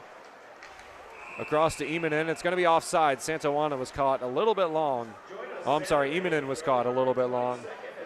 And only 10 seconds left in the original penalty against Gustav Stjernberg before he comes out of the box, and Bowling Green with another successful penalty kill. BG's penalty kill has been improving every week. Started off a little rough at the beginning of the year, but as the season's gone on, they just keep being better and better, and really puts all of that on the assistant coach, Curtis Carr. He talks about how Carr has just worked with this group to make them better every single week. 9 saves, 3 goals allowed for Cole Moore. 16 saves, 2 goals allowed for Patrick Quinlan, who's had a pretty decent day. Pass over into the middle, and Andrew O'Neill will get pressed up against the far board. Stjernberg out of the box, playing defense at the high point now. He's playing aggressively with Stewart. Jake Stewart knocked down to the ice. Back behind again for Andrew O'Neill, and Bowling Green takes it away. Now up to Stjernberg and O'Hanison as they will step off. Pass goes deep. Will Bell with the puck. He's pushed down to the ice by the oncoming defenseman for Bowling Green. Still looking in there is the United States. Lundberg knocks it back across with his line mate Lincoln Keene. Down to the goal line, now back out. Waters being held onto there. It could have been a hooking against Jake Stewart, but no call by the referee here in the USA Hockey Arena. 3:30 left to play in the second period. Bowling Green trailing by 1. The pass would have hit Quinlan, but it was stopped by number 5, Lincoln Keene. Ozar to the right wing at Parker. Parker wings it all the way around the half wall. Emerson looking in now. Goes for the body of Matteo Phillips. Now into center. Bell is there again, a taller forward. 6'4", 219 for Bowling Green. One of the taller forwards for sure. Grant up the ice and a turnover here. Casey Muttrin looking down. His shot saved by Cole Moore. Now chipped all the way up the ice. Skating in his own Ozar. Taking moves to the inside. He's an ex-Denver player. 2 Denver commits on this United States team. Both on the first line. Mikey Burchild and Jake Stewart. Both going to be playing at the University of Denver in the NCHC next year. Zlinka to Martin, turns it over to Zlinka. Zlinka with a pass into the slot, off of the body of Cole McKinney. Back out to the blue line. McKinney hasn't done a whole lot in this game. Now over into the front again at the slot, and Johannes Lurkeberg with his slap, and it'll be held on to by Quicklin as Norris and Gallant will come out of the box after this whistle. 2:15 left to play in the second period. We'll get full sail changes and a 3-2 United States lead. BG, especially using that all-freshman first line of Martin, Lurkeberg, and Adam Zlunka, able to get chances. And that top line of all freshmen are staying out there for an opportunity here. Joined by Stjernberg and I believe O'Hanison on the back end. A lot of fresh players. Sternberg, the veteran on this squad for sure, being only a sophomore. Ohanesen has a couple of years of experience under his belt. He is a sophomore, the same age as Sternberg, but has played far less than the Goose. LJ Mooney out to the right wing. Will Moore with the puck, slaps it across, shot, score! On the backside, again reversing field.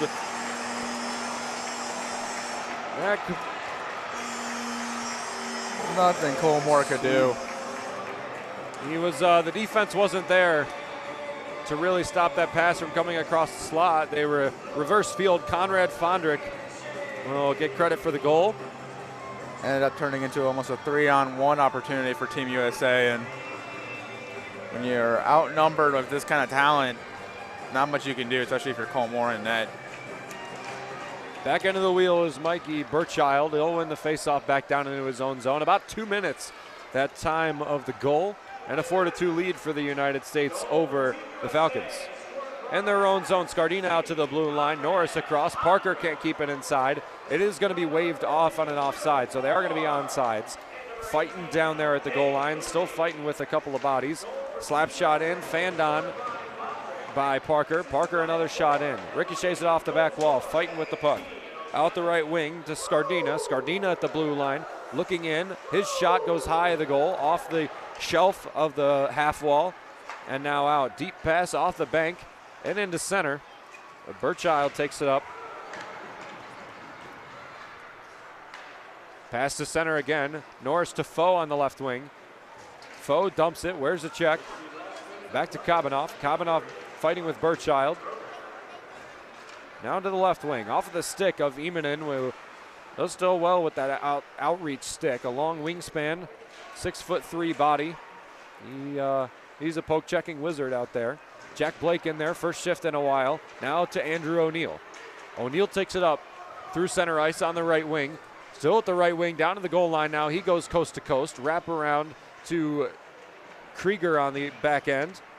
That's Will Bell in there, battling with Krieger for the puck. Still pinned up against the left wing corner. 20 seconds left to play in the second period, 4-2 United States. Still down there as Matteo Phillips has the puck in his own defensive end. 10 seconds left to play in the game. Will Bell offsides as he didn't see Kwasnicka.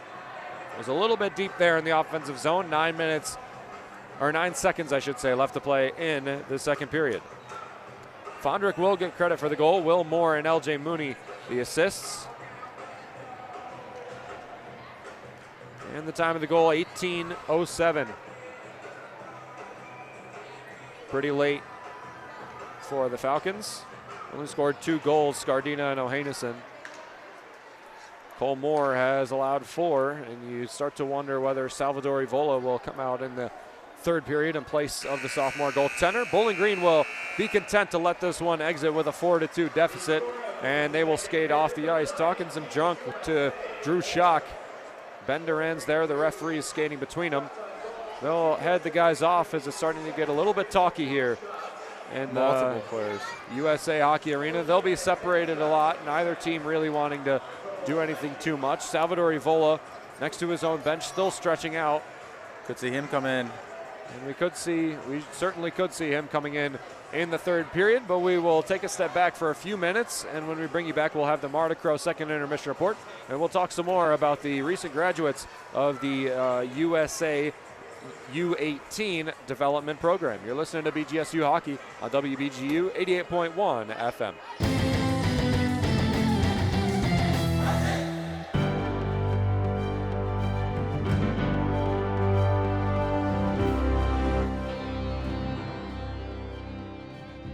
On September 13th, BGSU men's soccer's Bennett Painter scored the game-winning goal against Northern Illinois, leading to the team getting nationally ranked. Falcon Media Sports Network's Lucas Kleinmeyer had the call on the WBGU PBS YouTube channel. Gonna win that one initially. Head up again. Wins the second one, however. Back to lane, back to Painter. That one's blocked, gets it back. Painter!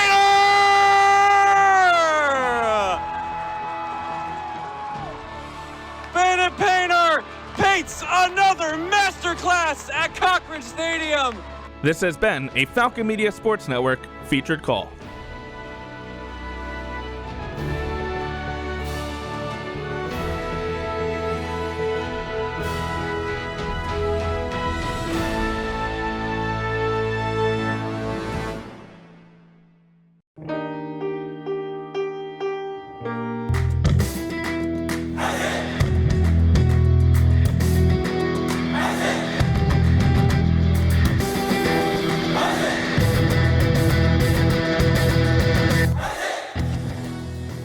BGSU men's golf travels to Nevada to play in the Mesquite Desert Classic on Sunday, February 16th through Tuesday, February 18th. Check out bgfalconmedia.com for Andrew Smith's recap of the event.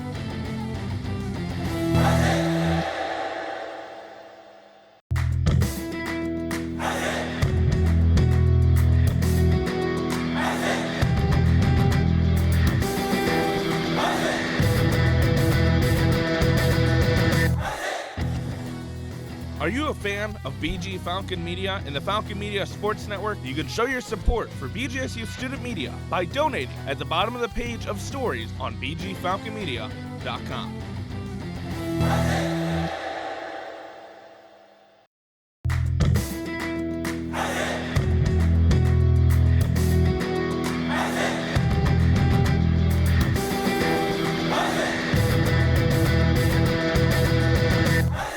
Hey there, BGSU graduate Jason Jackson from the Miami Heat here. Make sure to tune into the Zig Zone every Sunday at 4 p.m. on WBGU 88.1 FM, home of the Falcon Media Sports Network.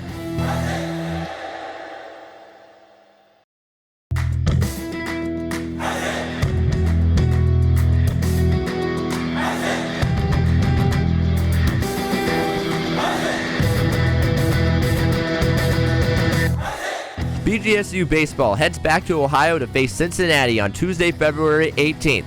Tune in to Falcon Media Sports Network's Tyler Kavelitz and Ben Korek at 2:45 for pregame and 3 p.m. for first pitch on WBGU 88.1 FM.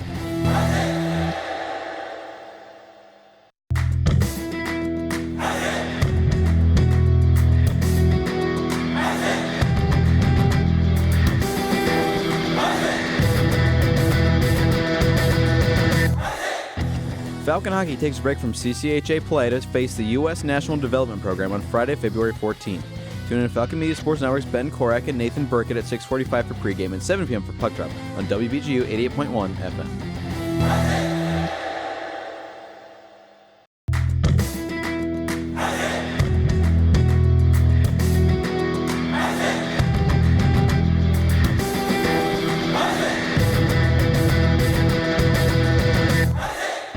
BGSU women's basketball battles Central Michigan at the Stroh Center on Saturday, February 15th. Join Falcon Media Sports Network Caden Knapp and Andrew Smith at 1:45 for pregame and 2 p.m. for tip-off on WBGU 88.1 FM.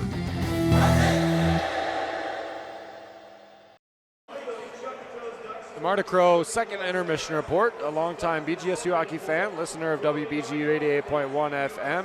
Sponsored by her husband, Rick Crow, who has sponsored our Falcon Media Sports Network travel with BGSU hockey this season, is the reason that next week we are going to be in Bemidji, Minnesota for Bemidji State versus Bowling Green. Back to conference play for the Falcons as this exhibition game against the United States hockey team is not really going too well for Bowling Green. They trail 4-2 through 2 frames of play. The most recent goals, actually 4 goals scored in that second period, the most recent being by Fondrick, assisted by Will Moore and L.J. Mooney. Ethan Scardina also scored in the second period, but 2 more goals scored by the United States 18U developmental program. Braca and L.J. Mooney also scored goals, and they lead 4-2. Nathan Burkett, what have you seen through 2 periods of play now for Bowling Green besides just the score being a 2-point deficit for the Falcons? I have seen a lot of outplaying by Team USA. They are faster, they are quicker, and right now they are taking advantage of their speed and quickness. BG has, I would say, flustered them a little bit, especially with BG's physicality, and a lot of that has to do with just BG's style of game. It's not like Team USA is unused to playing college teams. They play exhibition games against college teams all year on and off. But the CCHA, especially BG, who's one of the best at laying big body checks, the NCAA does not record hits as a stat, although I believe they should. But BG is always among the best when it comes to just players like Yusuf Stierenberg, like Ethan Scardina, who are just out there willing to lay the body and are very good at laying big body checks. So you have the CCHA style play, but you also have BG with Coach Willie's style play that preaches lots of shots on goal and lots of big hits. And when you have a team like Team USA right now who are comprised of 18-year-olds, they're not always used to that. Because of that, you've actually seen a couple penalties that have gone against BG that if they did that exact type of play the exact same way in the CCHA, probably would have been a call. The shots on goal battle been pretty dissimilar so far. Bowling Green with a pretty solid amount more than the United States Hockey Club, 19-15 Bowling Green. It's even a little bit more dissimilar than that using the eye test as well. Bowling Green's had more chances and a lot of passes across the slot, which they haven't landed, and the positioning of some of these Falcons have not been the greatest, possibly due to more Falcons playing that don't normally get playing time, possibly the lines being shifted out as well, playing with guys that most of these players don't normally play with. The first line being one of them, Martin Lurkeberg and Zlinka almost never play with each other. Lurkeberg barely plays at all, but it's been really nice to see a lot of different faces in the game for Bowling Green. It's nice to see them execute the game plan for Willie pretty much to a T, except for scoring those chances that they've been given. United States has been given a smaller amount of chances, but they've scored at a much higher clip, and they've scored more effectively. Their passes being on the dime almost every time, and their shots being near perfect. And Cole Moore has been beaten 4 times in this game. We'll see if Salvador Ivola is going to come into the third period of this game, this exhibition game, I should say. Nathan, what do you want to see from the Falcons coming into the third for them to try and tie this game up or send it to overtime? I want to see them score 3 goals. 3 goals would be very nice to see against this United States team, beating Patrick Quinlan and hopefully taking an exhibition win as they did earlier in the season against Robert Morris and Simon Fraser. We did have a little bit of a preview earlier, and we'll step into it now. Nathan pulled up a couple of names that are in the NHL currently, or pretty big names that have graduated from the United States U18 United States developmental program here in Plymouth, Michigan, that played in this very arena. Some pretty big names on that list. Nathan, why don't you give us a couple? Well, before we get to the USA alumni, I want to talk about just alumni of this arena. As I mentioned, the Plymouth Whalers played here from when this team was when this arena was originally built in 1996 up to 2015. Some famous NHL legends that you may know from the Plymouth Whalers include Justin Williams, who is well known for his time with the Carolina Hurricanes. Also well known for his time with the LA Kings, who was able to win the Stanley Cup. David Legwand of the Nashville Predators. More recently, you have players like Ryan Hartman playing currently in Minnesota. Tom Wilson with the Washington Capitals. Rickard Rakell with the Pittsburgh Penguins. And Alex Nedeljkovic of the Pittsburgh Penguins. Talking about recently, though, since 2015, lots of NHL players, almost too many to name, in fact, way too many to name, but we'll name a couple of legends, have graduated both from this rink and from this exact program.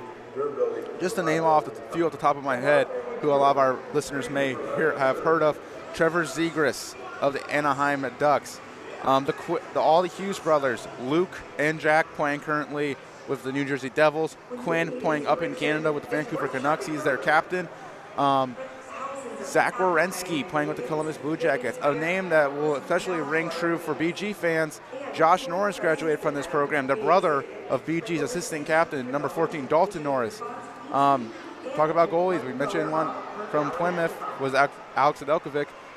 Playing in this program, Jake Ottinger, who a lot of Dallas Stars fans will know, and also he's their starting goaltender for Team USA, or sorry, he's one of the goaltenders for Team USA in the Four Nations face-off. The starter usually Connor Hellebuck.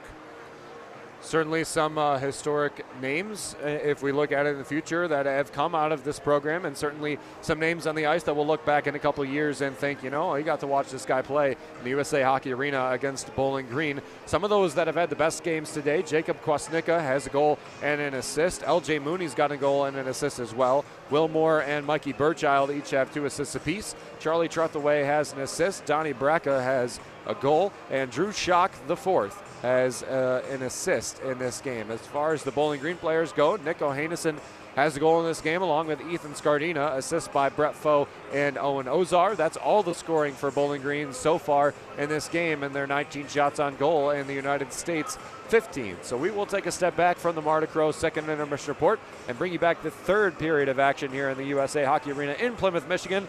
Ben Korak and Nathan Burkett here from the Falcon Media Sports Network. You're listening to BGSU Hockey on WBGU 88.1 FM.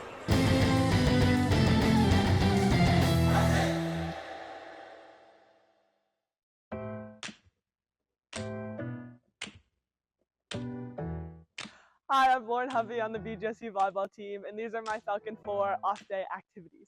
My first one would be spend time with family and friends if they're in town, because I love them. My second one would be read my book because it's relaxing. My third one would be go get coffee because who doesn't love coffee? And my fourth one would be go get groceries so I can make food for the week.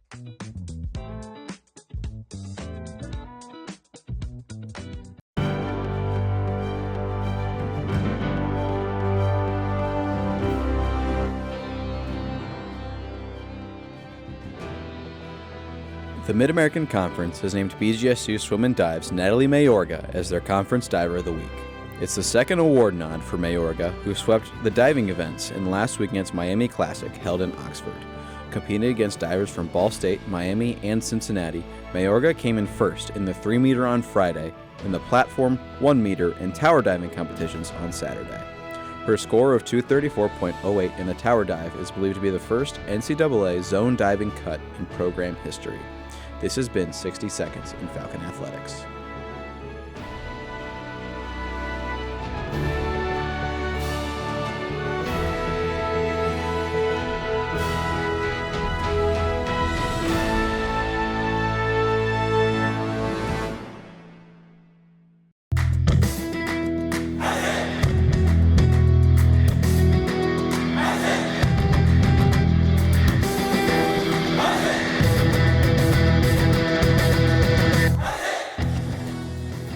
BGSU Gymnastics faces off against Western Michigan at the Stroh Center on Sunday, February 16th. Falcon Media Sports Network Steven Scholen will have a recap on the game on bgfalconmedia.com.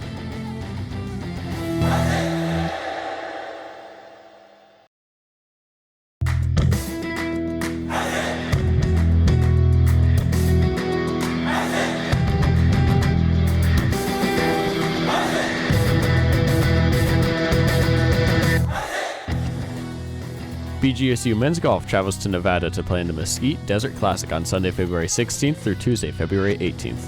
Check out bgfalconmedia.com for Andrew Smith's recap of the event.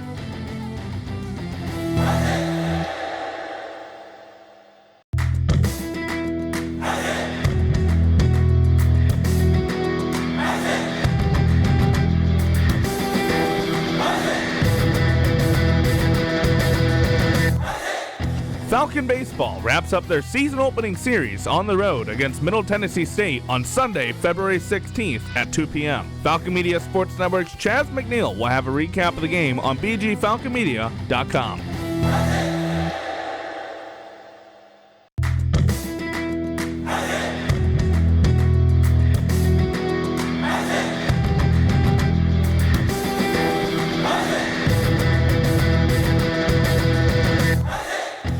BG men's basketball returns to the Stroh Center to face Kent State on Tuesday, February 18th. Join Falcon Media Sports Network's Artie Abrego and Andrew Smith at 6:45 for pregame and 7 p.m. for tip-off on Falcon Radio.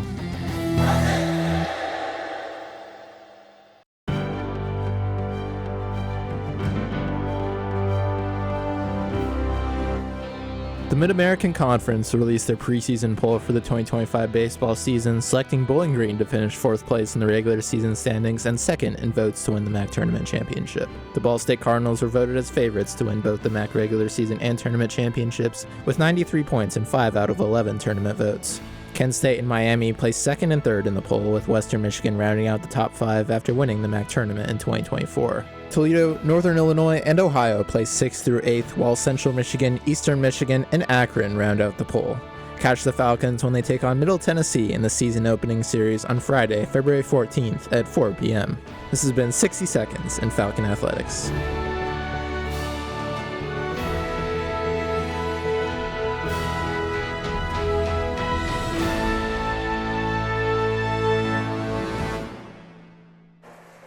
Welcome back into the USA Hockey Arena. Bowling Green versus the United States U18 development team. Ben Korak here with Nathan Brickett from the Falcon Media Sports Network for the recap of today's game. The preview is today's game. And for all of the other BGSU sports news and updates, go to bgfalconmedia.com or BG_FMSN on Twitter X. And tune into the BG Falcon Media YouTube channel for our video content and highlight packages, as well as our rebroadcasts. And then the BG24 YouTube channel for The Swoop, our radio or our visual sports show that's going to be posted every week on Tuesdays, and the BG Weekly show that's going to be posted every Thursday, and that's more of like a newscast kind. And then Sunday, which is going to be this Sunday at 4 o'clock, we're going to have the Zig Zone on the same station at 4 p.m., so certainly tune into that and listen to some Falcon Media Sports Network coveries talk about the Bowling Green State University happenings this past weekend. Bowling Green baseball lost their first game against Middle Tennessee 18-0, is leading 5-2 over Middle Tennessee in their second game of the doubleheader. DJ Newman with a 3-for-3 performance thus far, and Caden Parker with a two-run double that gave Bowling Green a lead after the 2-2 score. But we are a little bit of a different score here in the USA Hockey Arena, as Bowling Green has fallen down 2 goals behind the United States hockey team. And based on the way this U.S. hockey team has skated, Nathan, it's going to be a tall order for Bowling Green to be able to come back. Absolutely. I want to point out Salvatore Evola has taken the net for BG. It's good to see him get some playing time. But I mentioned I want to see BG get 3 goals, hopefully not let any more in from USA. But I want to make this even more clear. I want to see 3 goals from Ivan Korodiak, because this is an exhibition game and the stats and the overall win might not count towards wins or anything. The win in the pick your stick still counts, and I would like to win at least one this year. Nobody has an advantage over pick the stick so far in this game. Nico Hanison and Ethan Scardina, the 2 goals. Owen Ozar and Brett Foe, the 2 assists. And Salvador Evola in the goal now for the Falcons. The last time he played was 2 years ago against Bemidji State in a regular season. Oh, big hit there in center. Brandon Santawana laid a smack down there on Jack Murtag as he was streaking into the zone. Santawana, not the biggest player, 5'8", 173 pounds, and he knocked the 6'1", 198 Boston University commit down to the ice pretty handily there. Evola goes to play the puck. He's called off by Bowling Green. Scardina flips it up the ice to Emerson. Emerson dumps it down toward the referees on the right wing of the Falcon O zone. Krieger picks a side to skate along, but Quinlan chooses the other side smartly enough. He's played pretty well so far. He's got 18 saves and 2 goals allowed. This one's offsides against the Falcons, as Krieger thought he could keep this one inside the zone in time. A little bit of a scrum breaking out in front of the left wing boards of Bowling Green and the United States. That's going to subside, and we're going to get a face-off outside the O zone of the Falcons. Didn't exactly expect to see this type of play out of either team. The last exhibition game BG played was against Simon Fraser, which, Ben, you might remember was kind of a bloodbath. So was last weekend against St. Thomas. Lots of fights, lots of scrums. So we'll see a penalty apiece for both these teams. It was a pretty feisty game. Braden Krieger's going to head off to the box. Trying to see who the other one is. It's going to be number 5, Lincoln Keene. So Bowling Green's going to lose a center, and the United States is going to lose a right defenseman on the first line. It's going to be back to 4-on-4, Bowling Green and the United States, something that you don't want if you're Bowling Green. The United States skates so well. They are quite a large amount faster than Bowling Green, although Bowling Green has brought the intensity in a realm that the United States looks like they haven't seen in quite a long time. They haven't really had a good answer for the physicality of Bowling Green besides skating around it. Which, while being a good idea when you go against players like Gustav Stjernberg, will only last you so long. McKinney and Grant in the wheel, face-off won by the United States, and pass out to the right wing. Chasing it down is Murtag. Murtag wears a big hit by Stjernberg. Stjernberg finishes this check. Grant goes for the puck, gets it away to Stjernberg on the right wing defensive side. Looking in there as well is Barnett. Cole McKinney turns it back around to the blue line. Now feeds it over to center, loses control of the puck, and it's Donnie Braca that's got to take it away. An extra skating defenseman scored a goal in this game and has worked in a lot on the second line with Drew Schock and Asher Barnett. All the way in, another shot, score on a wrister. Jack Murtag beats Salvador Evola. Evola had not even recorded the save yet, and he gets beat for the 5th goal of the game for the United States. Jack Murtagh leads Team USA in shots on goal, and when you lead a team in shots on goal, eventually shots on goal turn into goals, and that will be his 15th of the year. Minute 37 into the 3rd period. The United States plays Freebird again as they take a 5-2 lead over Bowling Green on the offsetting penalties in the 4-on-4, and that's what's going to spell disaster for Bowling Green in this game. They had a chance to climb back in, but now it's a real tall order. You need a goal, and you need it soon. Down to the goal line, Santawana in there. Looks back out to the blue line, but doesn't take it all the way back, and it's a United States rush the other way. That'll be whistled off, and it's going to be a stoppage. Don't know what the call was here. It's going to be another box send from the referees. Charlie Trethaway is going to go off for 2. Not too sure why on this situation. Refs have not made their decision clear. Looking potentially for a BG player to join him. No. Waiting. BG will get a change. It'll be a 4-on-3 opportunity for Bowling Green on the power play. Kwasnicka, Bracco, Mooney, Fondrick, and now Montag have goals for the United States. Only Ohanesen and Scardina for Bowling Green. But Bowling Green will be on a 4-on-3 power play for the next minute and 5 seconds before they're on a 5-on-4 for the final 52 seconds of the power play. So this is a prime opportunity to score if you're the Falcons. Kabanoff down the right wing. He takes it over. Low angle shot saved in front by Quinlan.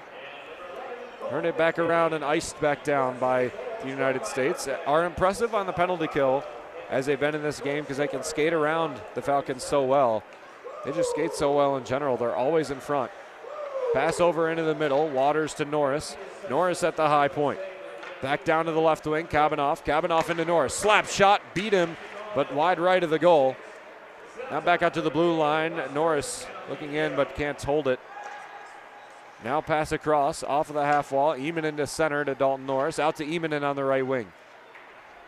Down to the goal line. It'll be chased down and slapped over in front of the goal line. Taken away. LJ Mooney through center. I'm sorry, that's Conrad Fondrick. Fondrick with a shot. Flips Norris's stick up in the air and into Sal Evola as the puck goes into the netting. And we're going to have 3 seconds left of the 4-on-3. He scored the stick, but not the puck on that one. Yeah, he did. Evola yet to record a save. Has recorded a goal allowed, however, in this exhibition game. Montag's assist has not been posted, but the time of that goal earlier was 1:37 in the 5-2 United States lead. Sternberg with the puck down there. The boxes will open. Krieger out of the box. He'll skate right off. Ozar down the right wing. Big center ice hit for Emerson as he's going to be sent off the ice now immediately. And we're going to have 45 seconds of even strength, 4-on-4, before a power play for the United States. One play by Emerson. He knew it. And he'll go off for 2. He got for interference. It's not a situation you want to be in right now if you're BG, giving a 4-on-4 opportunity to Team USA and then a power play right after 45 seconds left on the penalty to Team USA. All goals scored in this game, even strength, knock on wood, as Bowling Green's going to be on an even strength for the next 45. And then minute 15, a penalty kill after that. Kurodiak gains position there against Mateo Phillips. Gets the puck away to Parker. Parker with the puck at the goal line. Dumps it back. BG just trying to waste time. Tangled up behind is Casey Matrin. Shot in, saved by Evola. That's his first of the game and the goal allowed. Now Kurodiak with the puck. Wings it across to Parker in his own zone. 20 seconds left in the power play. Or the 4-on-4, I should say. Lurkerberg with the puck behind. Back out to the blue line. BG's got to make something happen in the next couple of seconds. Trethaway standing up in the box. It'll open right now, and he'll skate off.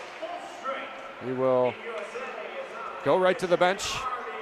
USA with the puck in their own zone, and a minute of power play for the Americans. Richard Gallant with the puck now behind his goaltender, Patrick Quinlan, again a Notre Dame commit. Will play there next year, coming out of Kenneth Square, Pennsylvania. Left wing, Will Moore.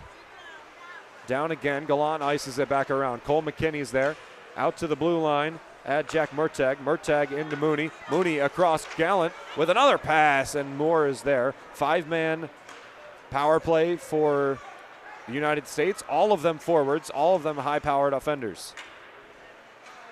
15-20 left to play in the third period. 30 seconds left in the power play. Will Moore gets some open ice. Wings it around to the far side. Shot in front, and Evola covers it up as that one hit the crossbar. It looked like it knocked down. 15-10 left to play. 22 seconds left in the power play. Big penalty kill for the Falcons, and they got to get a goal on the back end pretty quick as they're trailing 3.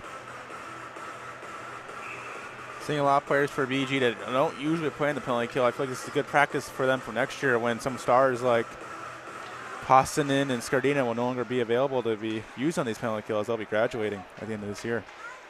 Down to the goal line, Will Bell is there. Karodiak has been a staple on the penalty kill in this game. Has been pretty good as well. Hasn't allowed a power play goal yet. BG with a breakaway. Jake Stewart down into the zone, puts a hit on the Falcon. Onos are battling in there, holding on to the puck a long time. Emerson comes out of the box now as the penalty kill is successful for Bowling Green. United States to the left wing, Drew Schock. Schock the fourth, takes it up the left wing.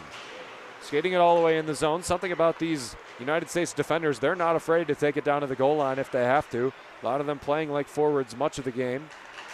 The new age defenseman for sure. Down to Santawana. Santawana guesses the wrong side. Out to Stjernberg, shot up. Into the glass. It will not be waved off as it was short of the netting. Now left wing. Will Bell gets knocked down to the ice by Stjernberg, who caught him from behind. Over to Evola. Evola plays the puck out to Stjernberg. Stjernberg settles it down. Out to Zlinka in center ice. Krieger to Zlinka on the right wing. Bumped up there by Bracca. Scardina with another shot in, looking for the second goal. O'Hanison comes out of the bench, has to play the puck in his own zone. 6 minutes expired in the third period. 5-2 United States in the USA Hockey Arena. Exhibition game for Bowling Green. A break from CCHA play. United States ices it back down. It'll be Norris that comes up with this puck in his own zone. He's taking a second. Up to Waters. Waters to Duran. Duran out there as well. Mateo Phillips knocks it down. Now up to Fondrick. Fondrick offsides as Kwasnicka was caught a little bit long of the line. We're going to take a break here in just a second, but around the CCHA, Lake Superior State trailing Ferris State in Big Rapids 2-1. Zach Fairmouth and Cole Birch for Ferris State scored goals. Brandon Pico, the long one for Lake Superior State, who chases the Falcons in the standings. And Augustana leads Michigan Tech 1-0. That's also good for Bowling Green as the Falcons sit in the 4th spot. Michigan Tech in the 3rd. Augustana leads 1-0. Hunter Bischoff has scored a goal, the only goal at the end of the first period. You're listening to BGSU Hockey on WBGU 88.1 FM.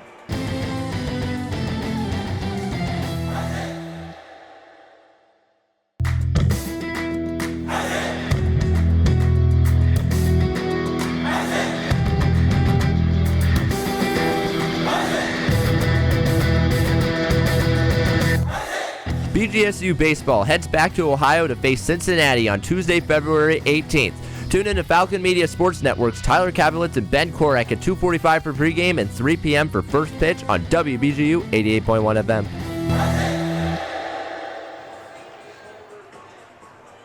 Bowling Green with the face-off in the neutral zone, trailing 3 goals in this game. Colmore gave up 4. Sally Vola has recorded 1 save, 1 goal allowed so far. Foe knocks it back into the offensive zone for Bowling Green, but it's taken away by Barnett. Barnett back in his own zone. Foe takes it away, battling as 2 number 13s.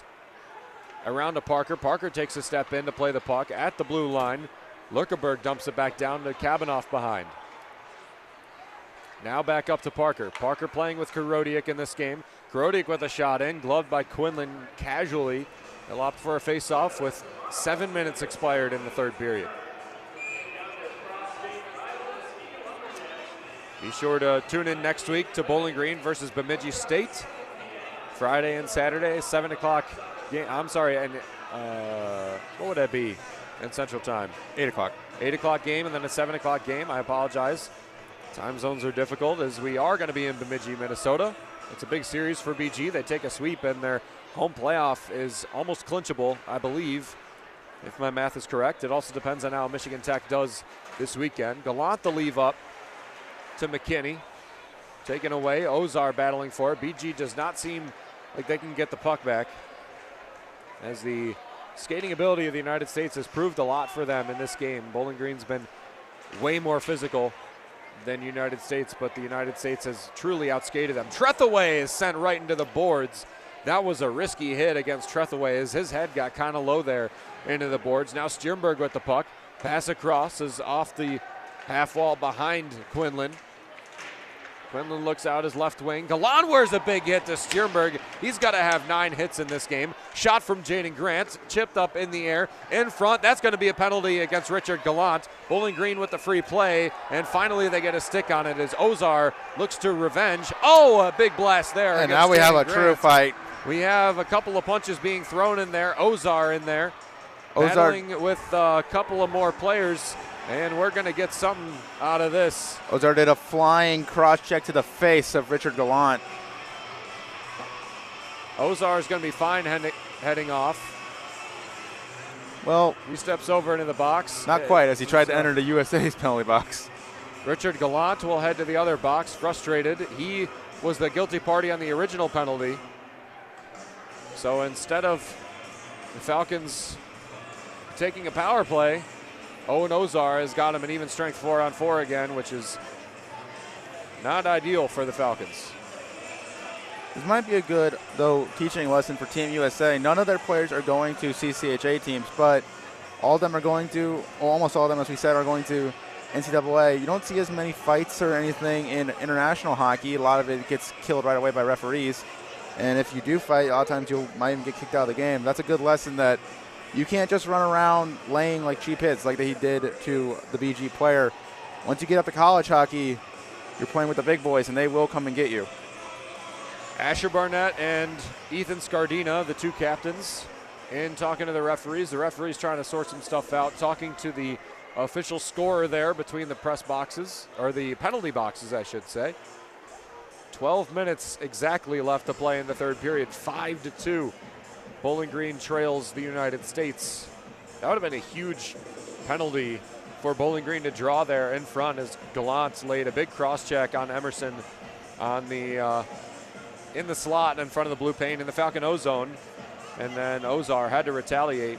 Well, he didn't have to. He wanted to retaliate, and he got sent off for 2. That was more than retaliation. That was a crime was committed. Jumping through the air to a cross check in the face. Mildly surprised that they did not give an offsetting against Ozar and somebody else, and then Gallant's penalty as well. As Gallant's penalty happened during gameplay, Ozar's happened after play. So a little bit of an odd happening there. Still explaining are the referees, Kevin Corbett and Bruce Vita Jr., linesman Patrick Giles, who is a CCHA regular, Nick Huff, who's done some CCHA games as well.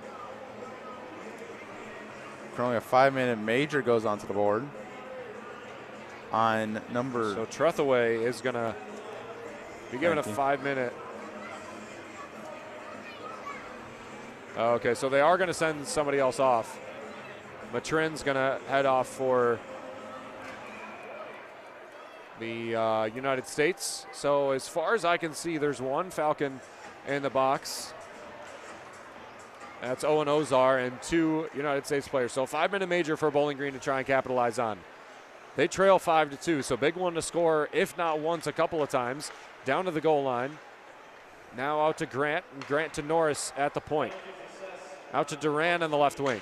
Duran down to the goal line. Cross to Zlinka. Zlinka blew a tire and turned it back over. It's a 2-on-1 the other way. And now the pass is wide. LJ Mooney with the ice back around. Zlinka will come back and grab this puck. Only one defenseman for Bowling Green on this one. Zlinka's playing the D-man position as Ryan O'Hara has before. Grant dumps it back down. Duran behind there as well. Grant battling. Norris wings it across to Zlinka. Zlinka with the shot in. Now fakes it and goes to the left wing. Norris at the high point. To the left wing of Ben Duran. Duran takes a step in toward the left wing face-off circle. Now back out to the blue line again. A minute expired in the power play. Duran back out to Norris. Norris with a slap shot. No deflection in front. Dropping down to the ice is a Bowling Green offender in front. Zlinka pass across to Duran. They're really trying to feed Duran on the left wing. This pass is outside the blue line, so it's going to skate outside. Zlinka being fought with by Fondrick. Fondrick will skate it off. 10:38 left to play in the third period. 5-minute major for Bowling Green. They got 3:30 left of it. And a big one to score on if you're the Falcons to get back into this game. Turn it back over on the crossing pass. Taking it away is Will Moore. He's stopped in the neutral zone. Now across, changing fields. Stjernberg with the puck. Second highest scoring defenseman for the Falcons behind Dalton Norris. 3 goals, 9 assists this season from the Goose. Now through center, Parker out to Foe. Foe with a slap shot is blocked on the full cell by Luke Keene. Now across, another shot saved by Quinlan. Trying to ice it back down is the defender. Now up to Foe at the blue line. Foe in the right wing, works it down to the circle. Back out to the blue line to Parker. Parker at the point in the middle. Slap shot, Stjernberg sends it wide left. That was a wicked one. He's got to skate all the way back down to Sal Evola and the goal of the Falcons. 2:35 left to play in the 5-minute major for Bowling Green. Owen Ozar in the box. Trethaway in the box on the 5-minute major for the United States. They'll sit in there still for quite a while. Norris to Zlinka. Zlinka way across to the left wing at Ben Duran. Still the same line out there for the Falcons. Sticking with the offense. Brody Waters in there now for the Falcons. Out to Norris. Norris to Zlinka. Zlinka in the center now at the high point. Now down to Duran. Across to Norris. Not the cleanest passing from Bowling Green. Knocked down to the ice by Will Bell. Pass up through center and ice back down. Under 2 minutes left to play in the 5-minute major. A lot of the less than perfect passes has to do with really trying a lot of different line combinations with people who haven't played together or haven't played at all a lot this year. Finally get a new line out there. Left wing, shot in front. Quinlan rejects it. Santawana was on the penalty kill a little bit ago, now on the power play. So playing on both special teams is Santawana. Parker will be the defenseman on the ice now. He'll look up at the scoreboard to see how much time he's got. It's $1:20. Parker to the left wing and Emerson. Krieger ices it all the way back down. Jack Blake takes a step in. Tries to get it out to Santawana at the blue line. He guards the blue line. Now across. Slap shot. Parker wide right of the goal. Back to Jack Blake. Blake down to the goal line. It's Krieger. Krieger down to the goal line. Centering pass. Santawana with a shot and rejected by Quinlan.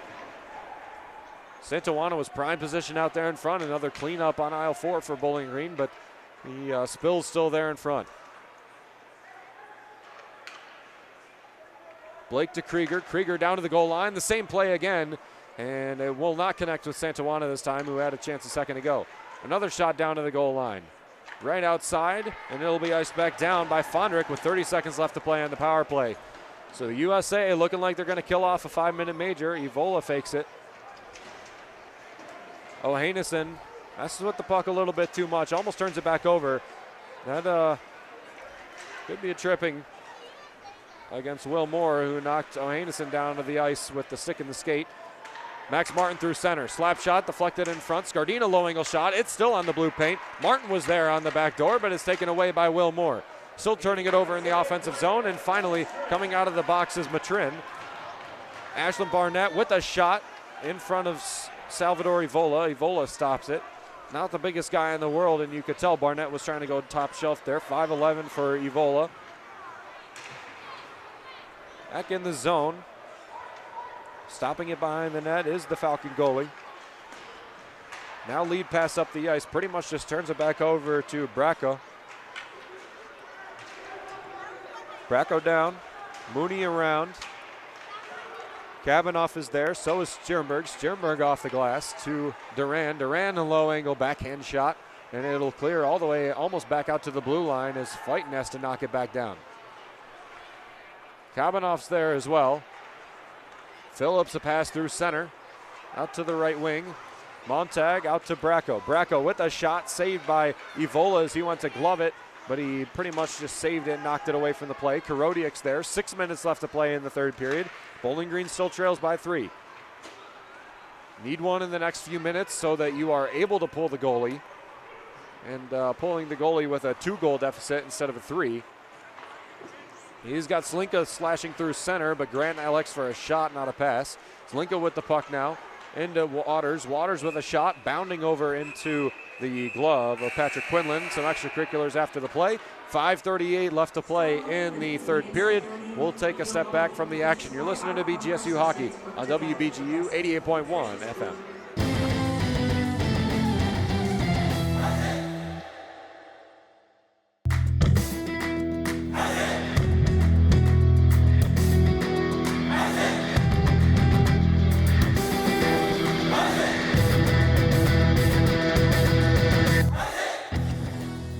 Are you a fan of BG Falcon Media and the Falcon Media Sports Network? You can show your support for BGSU student media by donating at the bottom of the page of stories on bgfalconmedia.com.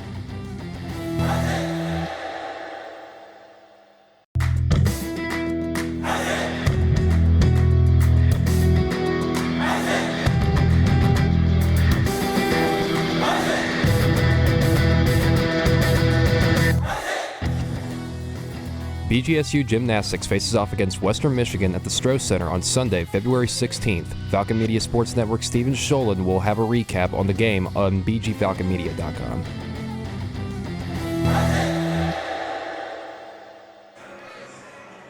Bowling Green trailing by 3, running out of time with 5 minutes and 40 seconds left to play in the third period. Ben Korek here with Nathan Burkett from the Falcon Media Sports Network. For all BGSU sports news and updates, go to bgfalconmedia.com or BG_FMSN on Twitter X, the BG Falcon Media YouTube channel for our video content and rebroadcasts, and the Zig Zone tomorrow, not tomorrow, Sunday is at 4 p.m. where Falcon Media Sports Network coverees will talk about everything going on in BGSU athletics, including some of those really good non-revenue sports like golf and track and field, some swim and dive there as well. Zlinka discs it across, back down to Waters behind the goal. Waters playing the puck there still behind Quinlan. It's out to the left wing into Ohanesen. Ohanesen with the puck. His shot in is blocked by Matrin. Matrin knocks the Falcon down to the ice. Still there out to the blue line. Ohanesen, another shot in, saved by Quinlan and knocked away to the right wing corner of the Falcons' O zone. They got to keep everybody in the offensive zone almost at all times now as they need 3. But the United States has, they skate very well.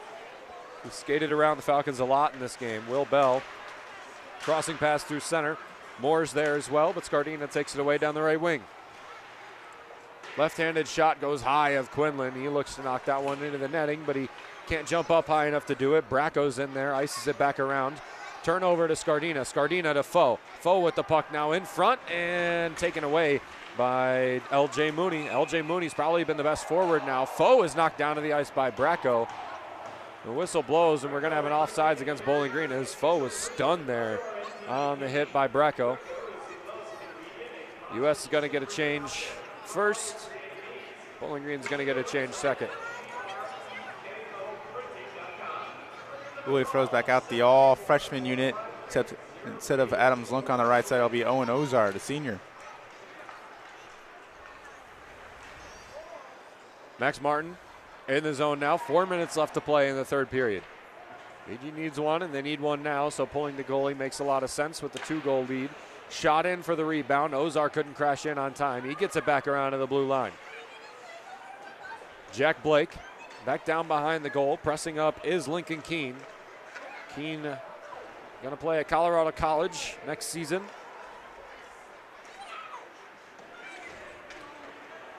Out of West Fargo, North Dakota.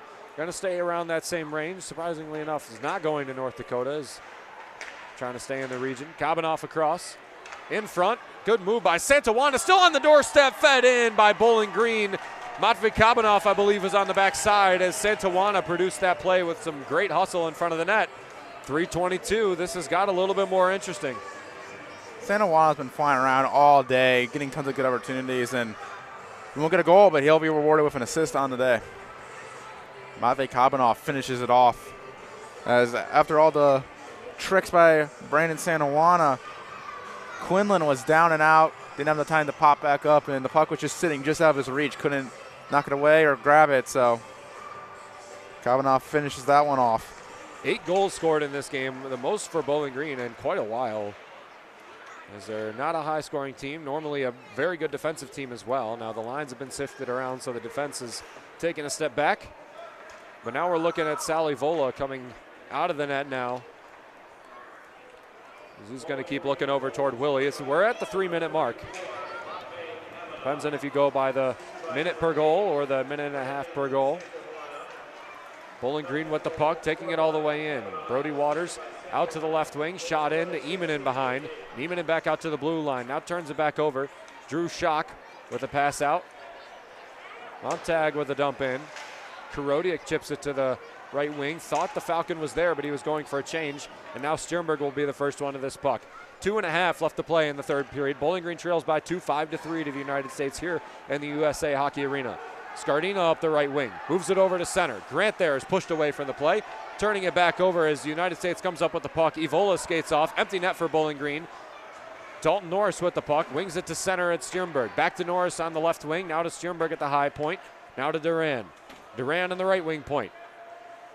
Down in, now back to Duran at the point, he moves it to center. Across to Sternberg, back to Duran, outside the zone. U.S. is going to be the first one there, and they're going to put this one away. Fondrick takes it in, empty net, and they fill it. Bowling Green with a superfluous goal by Matvey Kabanoff as they turn the puck over on a blown tire by Ben Duran. This game, no pun intended, is pretty much on ice. And once again, arguably the greatest goal song in hockey plays. Freebird for Team USA. Great song, great goal song, but starting to get a little tired of it. Too much of a good thing makes a bad thing, and it's starting to get a little old. Johannes Lukeberg steps into the wheel with Andrew O'Neill. So Bowling Green with a 6-3 score right now. Pass over into the slot, Brett Foe there. Taken away, Lukeberg down the left wing. Bowling Green's got a 3-on-2 if they can set up the guys right. Pass into the slot is taken away. Now back behind the goal line. This one's still in front. Quinlan sees it in front, a slap at it, and it'll be iced back down by the United States with $1:30 left to play in the third period. 6-3, coincidentally the same score the last time Bowling Green played a United States U18 development team in 22-23. A team with big names, Trey Augustine being one of them, Gabe Peralt, Ryan Leonard for Boston College, and Will Smith, who's currently an NHLer, all on that team. Fun to see in the next couple of years who from this United States team is going to be in the NHL or at a pretty good spot in their hockey career. Drew Schock guarding the blue line, lights all the way back down. Sure, we'll look back at this game similarly like we look back at that game and go, oh, that's why they lost. Oh, yeah, the other team's just filled with NHL stars. Emanen back to Foe. Foe dumps it back in his own zone. Ohanesen is there. Karodiak. Bowling Green looking to just stop the bleeding before they head off the ice with 40 seconds left to play in the third. 6-3. Bowling Green, it just couldn't get a lot going offensively. You know, they scored 3 goals. One of them late. Didn't capitalize on a lot of their chances as they let in shots on goal still. Will Moore crosses it in. Sally Vola with a full save. He's down on the ice there on his face. Looks to be okay. What a great save from Sally Vola. 25 seconds left to play in the third period. Good to see BG still putting out a great effort there, and Evola laying out to make the big save. Evola 6 saves, 1 goal allowed. Had not recorded a save when he allowed the goal, but has been on a 6-0 run since. The only other goal scored by the United States has been on an empty net and a turnover that was just quite unfortunate by Ben Duran. We might be in a completely different spot in this game had that not happened. Kabanoff up the left wing. He's got Zlinka on the other side. Zlinka crosses it over into the center. Bowling Green scores again. 2-score game now with 13 seconds left to play. I think it's Kabanoff that's going to get a second. Zunga, good job on that play. We talk about how he knows how to play Team USA. I believe he'll get the assist. Kabanoff leads the charge. Zlinka behind him. I think it is going to be Kabanoff again. Haven't even posted the assists yet from Bowling Green earlier. 6-4 the score now, but 13 seconds left isn't a whole lot for Bowling Green to do with. They're just going to make it look like more of a competition. Face-off won by Bowling Green, back in their own zone. Under 10 left to play in the period. 6-4. United States is going to take a win over the Falcons. Down back, pinned up against the boards. There's the horn, and that's the end of the game. Bowling Green falls 6-4 in exhibition to the United States U18 development team. An impressive display from these 18-year-olds. A decent display from the Falcons, considering the lines are switched around. Some new guys on the ice. We'll unpack it in about 2 or 3 minutes. We're listening to BGSU Hockey on WBGU 88.1 FM.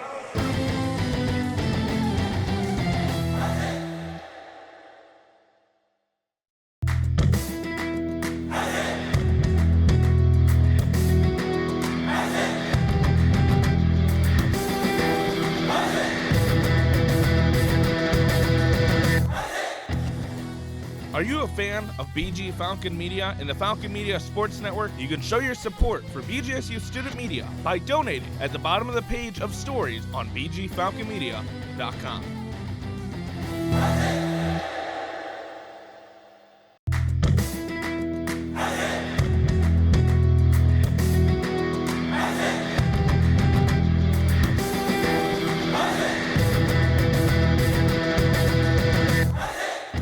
Looking for a BGSU Athletics talk radio show? Tune into the Zig Zone every Sunday at 4 p.m. where a panel of Falcon Media Sports Network members discuss the hottest BG sports topics. Only on WBGU 88.1 FM.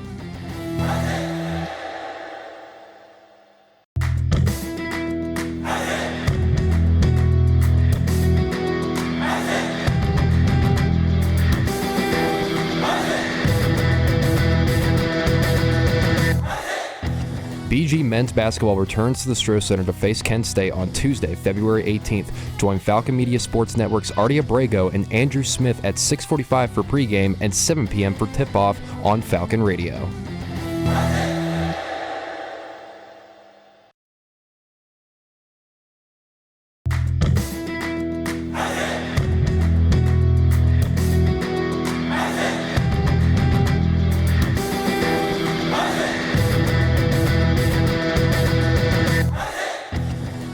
BGSU Baseball opens their 2025 season on the road against Middle Tennessee State on Friday, February 14th at 4 p.m. Falcon Media Sports Network's Tyler Kavelitz will have the recap on bgfalconmedia.com.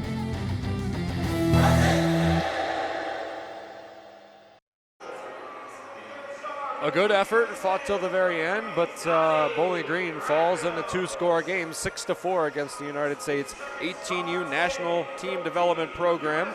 Ben Korak here with Nathan Burkett from the Falcon Media Sports Network. It's a tough loss to see, but then you get to say that it's an exhibition game. You get to say that it's against some of the best talent in the nation right now, and that puts a little bit of a smile on the faces of some Falcon fans that this Bowling Green team held with them. Absolutely. Again, there's about 24 players in this lineup for Team USA, and I would say probably at least 20 of them are going to be on NHL rosters within the next 5 years. And probably of that 20, about 10 are going to be household names. I would certainly say so. It's a pretty good scoring day from the United States development team. Kwasnicka scored first in the first period. Nico Heinesen from Bowling Green tied it up 1-1. In the second period, Bracco scored a goal. Mooney scored a goal just a second or two later. And then Scardina scored the second goal for Bowling Green. Finally, Fonderk finished out the second period goal scoring with his goal in the 18:07 mark.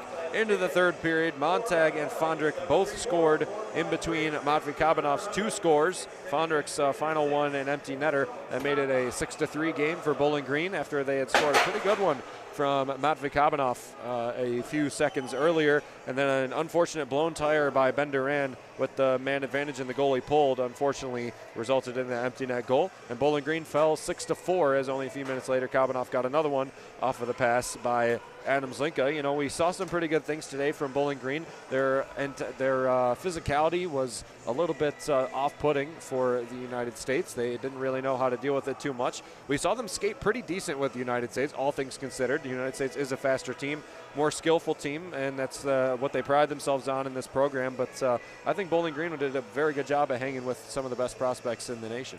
Absolutely. The few things I feel like you could, in the normal situation, be concerned about. In this game, I'm not too worried about it. The power play wasn't able to score a goal. Also, some of the passes looked a little bit off, not quite scoring on chances. You can just chalk that up to a lot of players who aren't usually playing together. There are a bunch of jumbled lines, players who haven't got a lot of playing time this year, playing with players who get tons of playing time. So not too worried about that. The only thing I would say if I'm Willie, I might be a little concerned about is we didn't see a lot of BG players until like the very end when Matvei Kabadov and Adam Zlonka really crashed in net. We saw it at the beginning of the game. We saw it at the end of the game. Didn't really see it in the middle. Coach really always talks about the importance of crashing the net, getting in the blue paint in order to win hockey games. We didn't really see a lot of that this game, and especially against a team that is the U.S. U18 team. You're bigger than them. You're stronger than them. You should be able to go to the blue paint and muscle them out of the way and be able to score goals that way. Didn't really see that. That's the only thing I would probably say I might be a little concerned about. Everything else can just be chalked up to exhibition hockey. Newcomers, I should say, to the Bowling Green lineup that played pretty well. Nick Ohanesen, besides even outside of the goal, I think had a great game. He played some very good shifts out there with Dalton Norris, played some with Sternberg as well, and he played a decent amount last season, only played 3 games so far this season, but maybe if there's an injury down the line, Bowling Green defensive unit is pretty good, but I could see Ohanesen being the one to fill in off the bench in that defensive unit. Just looking through as well, Braden Krieger's another one that played a pretty good game. He is only 1 game played this season, worked his way into the center with Brett Foe and Seth Fighton. Didn't score a point, but had some very productive shifts, was kind of everywhere on the ice. Brandon Santawana, another one that didn't score a point. I believe he got an assist, but he is another one that had some very good shifts on the ice. There wasn't really a Falcon that played badly. You could make the argument Jaden Grant didn't do as much. Quinn Emerson took a bad penalty in there. Owen Ozar took a bad penalty in there as well. But a lot of the Falcons played pretty good games today. Cole Moore did not really. The goaltender situation for BG is really not too strong in this game, although it is an exhibition. You can chalk it up to that. 4 goals allowed for Cole Moore and 11 saves. And Sally Vola, who only played the 3rd period, had 5 saves and 1 shot on goal. In his first shot, he gave up that goal and was perfect since that point in the period. Patrick Quinlan stood on his head for the United States. He's the Notre Dame commit, and he had 27 saves, 3 goals allowed for 900 save percentage. That is an above average game for him, as he's a guy that's allowed about 4 goals per game and a 878 save percentage. So a pretty good game for Quinlan, a pretty good defensive game for the United States, good on the penalty kill. And I think a couple of those players, Will Moore, Richard Gallant, Cole McKinney, and Jack Murtagh are going to be pretty good players in the NHL and at their next spots in college as well. We're going to have to look into some of these guys in a few years and really see where they're going to be at and how well they're playing in their careers in hockey. Absolutely. It'll be just like how we looked back at the game 2 years ago, which, lost 6-3. This game, hey, only lost 6-4. So improvement. Maybe next time in 2 years we'll only lose 6-5. But look at the players that scored in those games. We're like, wow, these guys are either NHL players with with Will Smith, or they're about to be NHL players with Ryan Leonard and a few others on that team. I feel like when we look back at this game, we're probably going to see a lot of the same. No 2-point days for any of the Falcons, and actually no points in pick the stick for any of the Falcon Media Sports Network. So no winners today. Waters, Martin, Emerson, Korodiak, and Grant. None of them got points. Matvei Kabadov scored 2 goals.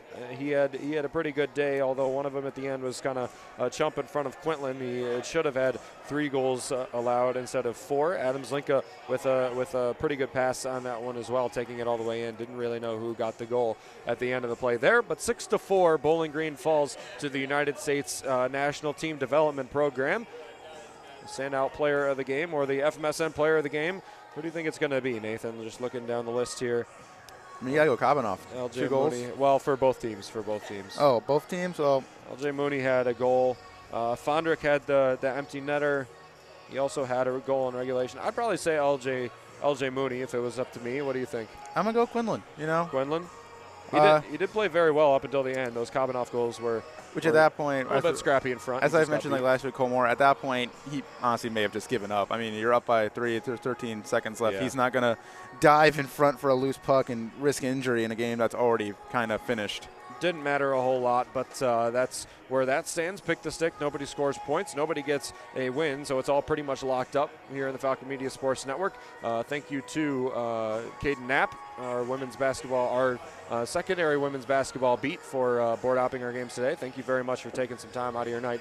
Caden, Lucas Kleinmeyer, and Tyler Kavlitz for allowing us to be here in the USA Hockey Arena and calling this game. And Rick Crow for sponsoring our BGSU Hockey Travel, which will lead me into talking about next week, 8 o'clock and 7 o'clock, Friday and Saturday, WBGU 88.1 FM. Bowling Green has got a date with Bemidji State in Minnesota. I'll be there with Sean Connolly for both of those games. Should be a fun trip and should be a fun weekend for Bowling Green to take a couple and rise in the CCHA standings, which I will give you an update on the CCHA right now. Ferris State leading 2-1 over Lake Superior State. There's a buck left in the third period. It looks like Ferris State's going to take a win, which is good for Bowling Green. Lake Superior State's rivaling them in a playoff spot. And Augustana has a 3-1 lead over Michigan Tech with 2:44 left to play in the second period. Joey Del Greco and Hunter Bischoff each scored goals. Most recently, Chase Pietola, the power play goal for Michigan Tech in Sioux Falls, South Dakota. That's a big one for Augustana to take a sweep. If you're Bowling Green, they'll certainly be watching that one, making sure that they can clinch with 2 wins next week. Nathan Birkin, any final thoughts before we take a step back for this weekend? I mean, not really. It was a fun game. A lot of players got ice time. On Valentine's Day, Coach Wood did a good job of spreading the love, letting everyone get some ice time out there. And at the end of the day, not a game I feel like I'm overly concerned about, especially with a loss, but it's a good learning opportunity for both these teams as they look forward to their future opportunities. BG finishing the CCHA regular season and then going in the playoffs. This type of action and this experience could, make them go all the way to a opportunity to win the Mason Cup in the CCHA playoffs. For Team USA, they'll be playing in the U18 World Championships in a couple of months. So, certainly a fine game for Bowling Green, a great game for the United States. 6-4 United States wins over the Falcons. We'll talk to you next week, Friday and Saturday. Ben Korak here with Nathan Burkett from the Falcon Media Sports Network. You're listening to BGSU Hockey on WBGU 88.1 FM.